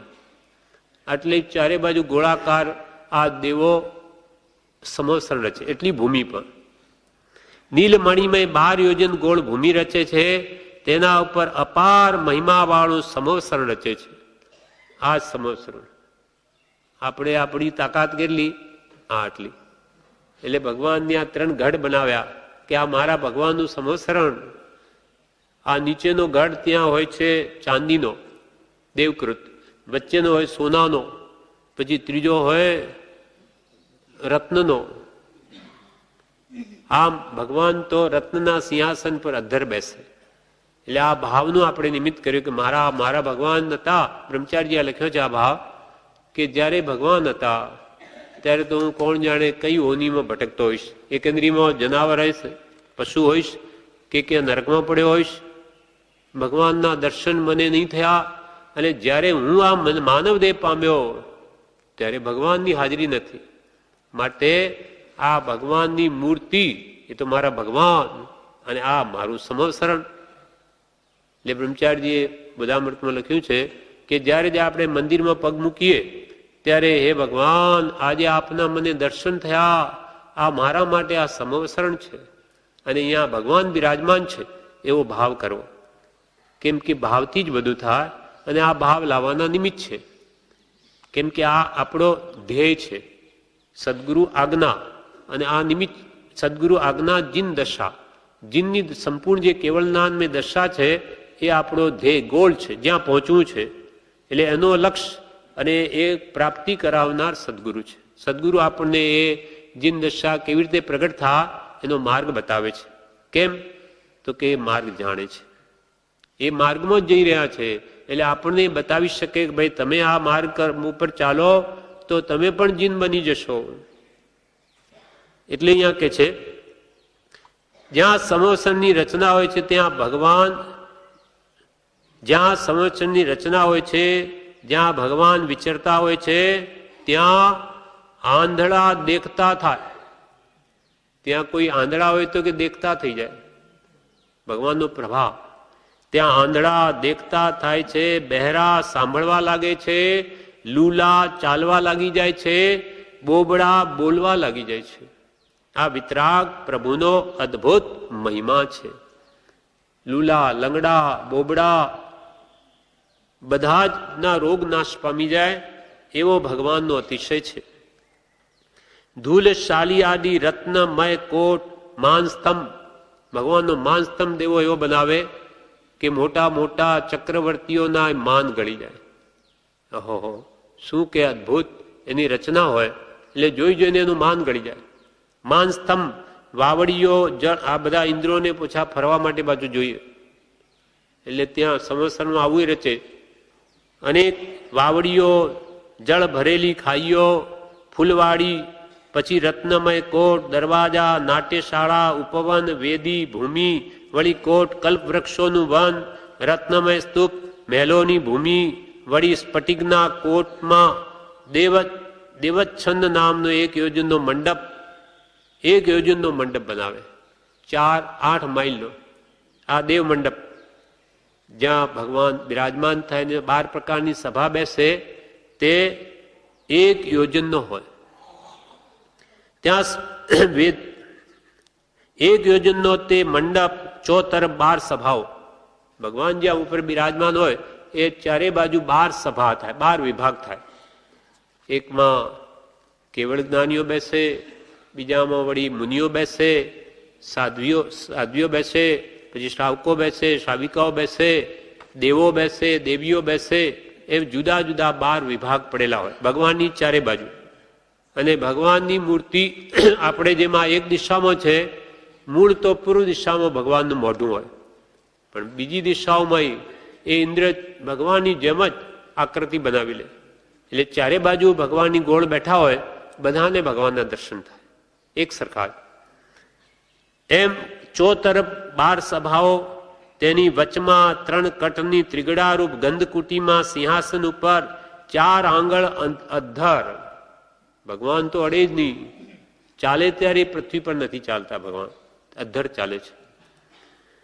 4 આંગળ અધ્ધર બિરાજમાન ભગવાન અરિયન છે. તેમની અનંત જ્ઞાન, અનંત દર્શન, અનંત વીર્ય, અનંત સુખમય વિભૂતિનો મહિમા કહેવાને 4 જ્ઞાનના ધારણ કરનાર ગણધર પણ સમર્થ નથી. 4 જ્ઞાનના ધરતા એ ભગવાન, ગણધરો પણ એ ભગવાનનો મહિમા નહીં ગાઈ શકે, એટલો બધો અદભુત હોય છે તે. તો પછી અન્ય કોણ કહી શકે? સમવસરની વિભૂતિ જ વચનને અગોચર છે. જીનેન્દ્રની દિવ્ય ધ્વનિનો અદભુત મહિમા, જીનેન્દ્રની દિવ્ય ધ્વનિનો અદભુત મહિમા 3 લોકના જીવોને પરમ ઉપકારી અને મોહ અંધકારનો નાશ કરનાર છે. ભગવાન એવી વાણી બોલે કે બધાનો મોહરૂપી અંધકાર નાશ પામી જાય, અનાદિનું અજ્ઞાન દૂર થવા માંડે, સમ્યક જ્ઞાન રૂપી એવો ઉપદેશ થાય. અજ્ઞાન તિમિરાંધાનામ જ્ઞાનાન જન શલાકયા ચક્ષુરન મીલિતમ એન તસ્મૈ શ્રી ગુરુવે નમઃ. જ્યારે ભગવાન હાજર હોય છે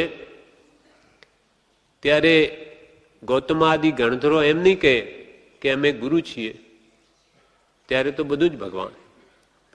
દેવ તત્વ જ્યારે હાજર હોય, ભગવાન તીર્થંકરો, ત્યારે ગૌતમાદિ ગણધરો ગુરુ થતા નથી, પણ શું કહે કે અમારા ગુરુ એ જ તમારા ગુરુ. જેમ 1500 તાપસને ગૌતમ અષ્ટાપદ પર્વત પર જ્યારે દીક્ષા આપી, ત્યારે એ કે અમે આપ અમારા ગુરુ, તો કે ના, અમારા ગુરુ બીજા છે, ત્યાં ચાલો, એ તમારા ગુરુ. એમને થયું કે હો, આવા કેમ કે રષ્ટપુષ્ટ અને એકદમ પ્રભાવિક પુરુષ હતા, આને વળી ગુરુ, આના વળી ગુરુ એ કેવા હશે? પણ એ ગુરુ થયા નહીં. જેમ પ્રભુશ્રીએ આપણને કહ્યું કે પ્રભુ અમે ગુરુ થતા નથી, અમે ગુરુ બતાવી દઈએ છીએ. પ્રભુશ્રી પણ એવા જ હતા, ગૌતમ સ્વામી જેવા, એટલે કે રષ્ટપુષ્ટ હતા. એમને પિત્તપાંડુનો રોગ થયો, પ્રભુશ્રીને દેહ છૂટી જવાનો હતો, પણ પરપટી આપેલી એક વૈદે, એટલે કીધેલું કે જો આમનો દેહ ટકશે તો એમનો બાંધો બહુ મજબૂત થશે. તે એવું જ થયું, રોગ મટી ગયો ત્યારે રષ્ટપુષ્ટ હતા. તેમ ગૌતમ સ્વામી રષ્ટપુષ્ટ. ગૌતમ સ્વામી કે પ્રભુ બધાને કે ચાલો અમારો ગુરુ પાસે, અમે ગુરુ થતા નથી, અમે તો એના ચેલા છીએ, એમ કરીને ત્યાં લઈ આવ્યા. ત્યાં પછી એ ભગવાનની અદભુત રિદ્ધિ સમવસરની દૂરથી જોઈને આ 1500 ને ત્યાં સુધી જાય છે, કેવળનાન થઈ જાય છે. અને બધા કેવળીની સભામાં જઈને બેસવા લાગ્યા. ત્યારે ગૌતમ સ્વામી શું કહે, અહીંયા આવો, ક્યાં જાઓ છો? ત્યાં કેવળીની સભામાં. ત્યારે ભગવાન કહે કે હે ગોયમાં, કેવળીની આશાતના કર નહીં. ત્યારે ગૌતમ સ્વામી કહે હો, આ 1500 કેવળનાન પામી ગયા અને હું તો રહી ગયો. ગુરુ રહ્યા છદમસ્ત, પણ વિનય કરે ભગવાન, તે ગુરુ તો છદમસ્ત રહ્યા, શિષ્યો કેવળનાન પામી ગયા. તે ભગવાન મને ક્યારે થશે? કે તને આજે થાય, પણ તને મારા પ્રત્યે રાગ છે, એ છોડે તો થાય. રાગ સાથે કેવળનાન નહીં થાય. ત્યારે ગૌતમ સ્વામી કહે કે આપનો રાગ તો મને નહીં છૂટે. હું તો મહાપાપી નરકગામી હતો, નરકમાં જાત, આવા કામો મેં કર્યા, તો આપની અનંત દયા થઈ એટલે હું આ સ્થિતિ પામ્યો છું, એટલે આપનો પ્રેમ મારાથી નહીં છૂટે. તો કે કેવળનાન પણ નહીં થાય. તો કે મારે નથી જોઈતું. મારે આપને પ્રત્યે ભક્તિ છોડવાથી જો કેવળનાન થતું હોય તો મારે નથી જોઈતું. કેમ કે એક પક્ષી રાગ હતો, ભગવાનનો દેહ છૂટી ગયો, ઘણું દુઃખ થયું કે ભગવાન મને તમે સાથે તો નહીં લીધો, પણ અંતે યાદ પણ નહીં કર્યો. મોહ કેવો છે, ભગવાન યાદ કરે એ તો વિતરાગ છે, પણ તરત જ પાછા ફરે છે કે અરે વિતરાગને વળી મને રાગ છે એમને હોય. પાછા ફરીને અંતર્મુખ થયા કે ભગવાનને મોક્ષને અહીંયા ગૌતમ કેવળ જ્ઞાન રે. એક પક્ષી રાગ હતો વિતરાગ પ્રત્યેનો, એટલે એમને કેવળ જ્ઞાનનું જ કારણ થયું. એટલે આપણને પણ કૃપાલદેવ એ જ કહે છે કે તમે સંસારનો રાગ છોડો અને ભગવાન પ્રત્યે રાગ કરો. પર પ્રેમ પ્રવાહ બઢે પ્રભુ સે તો સબ આગમ ભેદ સૂર બસે. બધા આગમોનું રહસ્ય તમારા હૃદયમાં આવીને વસી જશે. કેમ કે પ્રીતિ અનંતી પર થકી જે તોડે તે જોડે, પરમ પુરુષથી રાગતા એકત્વતાઓ દાખી ગુણ ગેહ. ગુણનો ભંડાર છે. ભગવાનના ગુણો પ્રત્યે આપણને જો પ્રેમ થઈ ગયો, પણ એક થશે ક્યારે? સંસારની પ્રીતિ જેટલી તૂટશે એટલો જ થશે, પણ જેને થશે એને સંકિત થઈ જશે. એટલે આમ આ દેવો બધા ભક્તિ કરે છે. હવે કેવળનાન ઉત્પન્ન થયા પછી 10 અતિશય પ્રગટ થાય. તીર્થંકર પ્રકૃતિના પ્રભાવથી 14 અતિશય પ્રગટે છે, એટલે કે અર્ધમાગધી ભાષા. ભગવાનના આવડી 14 અતિશય. એક તો અર્ધમાગધી ભાષા, બીજું સર્વ જન સમૂહમાં મૈત્રી ભાવ હોય ભગવાનનો. સર્વ ઋતુના ફળ ફૂલ પત્ર સહિત વૃક્ષ હોય છે. ભગવાન જ્યાં વિચરે ત્યાં બધી જ ઋતુઓના ફળ ફૂલે. કેરીની સિઝન ભલે વૈશાખ મહિનામાં આવે, પણ ભગવાન જો ચૈત્ર મહિના કે માગસરમાં જાય તો કેરી આવી જાય. એવો ભગવાનનો પ્રભાવ છે. સર્વ ઋતુના ફળ ફૂલ પત્ર સહિત વૃક્ષ હોય છે. ચોથું, પૃથ્વી દર્પણ સમાન થઈ જાય. પાંચમું, તૃણ કાંટા અને ધૂળ રહિત પૃથ્વી થઈ જાય. છઠ્ઠું, શીતળ મંદ સુગંધ પવનવાય. સાતમું, સર્વજીવોને આનંદ પ્રગટે. આઠમું, અનુકૂળ પવન. નવમું, સુગંધ જળની વૃષ્ટિ ભૂમિ પર ધૂળ સહિત હોય છે. દસમું, ચરણ ધરે ત્યાં 7 આંગળ, 7 પાછળ, 7 આગળ, 7 પાછળ ને 1 વચમાં, એમ 15 કરીને 225 કમળ દેવો રચે છે સુવર્ણના. ભગવાન જ્યારે ચાલે વિહાર કરે ત્યારે 7 આગળ 7 પાછળ આવા સોનાના કમળો રચે. આવા કુલ 225 કમળ હોય. એ એટલું ચાલે, એટલું હોય કે ભગવાન એ કમળો પાછા આગળ આવી જાય. આ બધી દેવકૃત છે, દેવની ભક્તિ છે. પછી 10મું છે ચરણ ધરે ત્યાં 11મું, આકાશ અને દિશા નિર્મળ હોય ભગવાન ચાલે ત્યારે. 12મું, 4 નિકાયના દેવોના જય જય શબ્દ હોય. 13મું, 1000 આરાવાળું કિરણોવાળું પોતાના પ્રકાશથી સૂર્યમંડળને પણ ઝાંખું પાડતું એવું ધર્મચક્ર ભગવાનની આગળ ચાલે છે. સૂર્ય કરતાં વિશેષ તેજ છે જેનું, એવું ધર્મચક્ર ભગવાનની આગળ ચાલે. 14મું, 8 મંગળ દ્રવ્યો હોય છે. એ 14 દેવના કરેલા અતિશયો પ્રગટે છે. આ અરિહંત ભક્તિ સંસાર સમુદ્રમાંથી તારનારી છે. આ અરિહંત ભગવાનની ભક્તિ આપણને બતાવી. એવી અરિહંત ભગવાન, સિદ્ધ ભગવાનની ભક્તિ, પછી આચાર્ય ભગવાનની ભક્તિ, શુદ્ધ ભક્તિ, શાસ્ત્ર ભક્તિ, એ બધી જ આમાં બતાવી છે. આપણે અહીંયા વિશે શું છે કે સતદેવ તત્વ, પછી આવશે સત ધર્મ તત્વ, અને પછી આવશે સદગુરુ તત્વ. 3 તત્વ, 3 રત્ન મુજ આપો વિચલે. એ 3 તત્વની શ્રદ્ધામાં સમકિત છે. અને આ 3 તત્વની શ્રદ્ધા વગર સમ્યક દર્શન નહીં થાય. માટે કૃપાલદેવે આ પહેલી જ આ પાઠની શરૂઆતમાં જ કહ્યું કે 3 તત્વ આપણે અવશ્ય જાણવા જોઈએ. સતદેવ સદધર્મને સદગુરુને જાણવા અવશ્યના છે. અને એ પણ છેલ્લી લીટીમાં કહ્યું આ પરમ તત્વ ઉત્તમ સૂત્રોથી વિશેષ જાણવું અવશ્યનું છે. એટલે આ વખતે આપણે ભગવાન તીર્થંકરો સતદેવ તત્વ છે એટલે એનું વર્ણન વાંચ્યું. તે વખતે એની શોભા શું છે જોઈ. પછી ધર્મ વખતે ધર્મની શોભા શું, ગુરુ વખતે ગુરુની શોભા શું, એનું વર્ણન બધું આમાં છે, જે આપણે એક પછી એક લઈશું. અંતે કે છે આ અરિયંત ભક્તિ સંસાર સમુદ્રમાંથી તારનારી છે, તેનું નિરંતર ચિંતવન કરો. આપણો ધ્યેય છે એટલે ભગવાન જીન મંદિરમાં આપણે શું કરીએ છીએ? ભગવાનના દર્શન કરીએ છીએ. જ્યાં આપણે જઈશું ત્યાં ચૈત્યવંદન કરે બધા મંદિરમાં, પણ બધી ધર્મ ક્રિયા ક્યાં થાય? અપાશ્રમો થાય, ગુરુ આગળ. તેમાં સભા મંડપ છે તે આપણું અપાસરું છે, અને બધી આપણી ધાર્મિક ક્રિયા શ્રી ગુરુ આગળ થાય.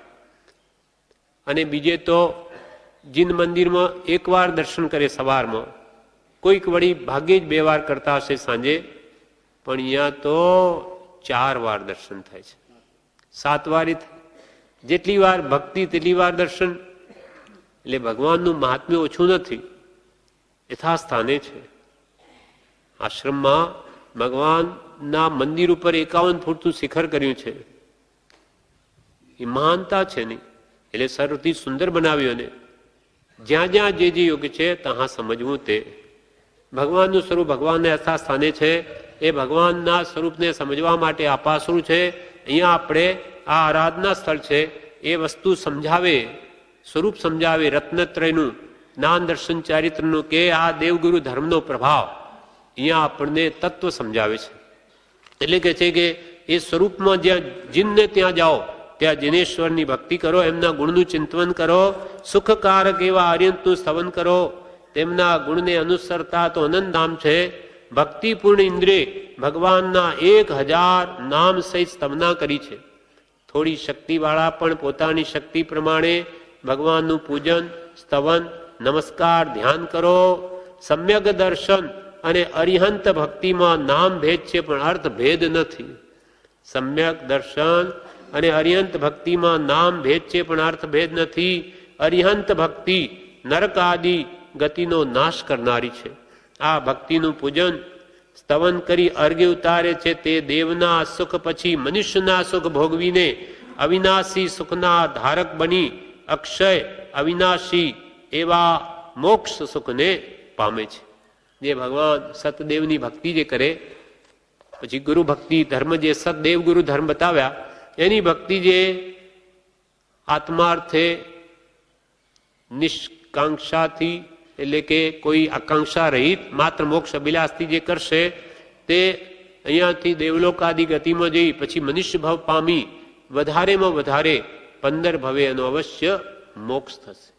એમ આગળ જણાવે છે, જે આપણે આવતીકાલે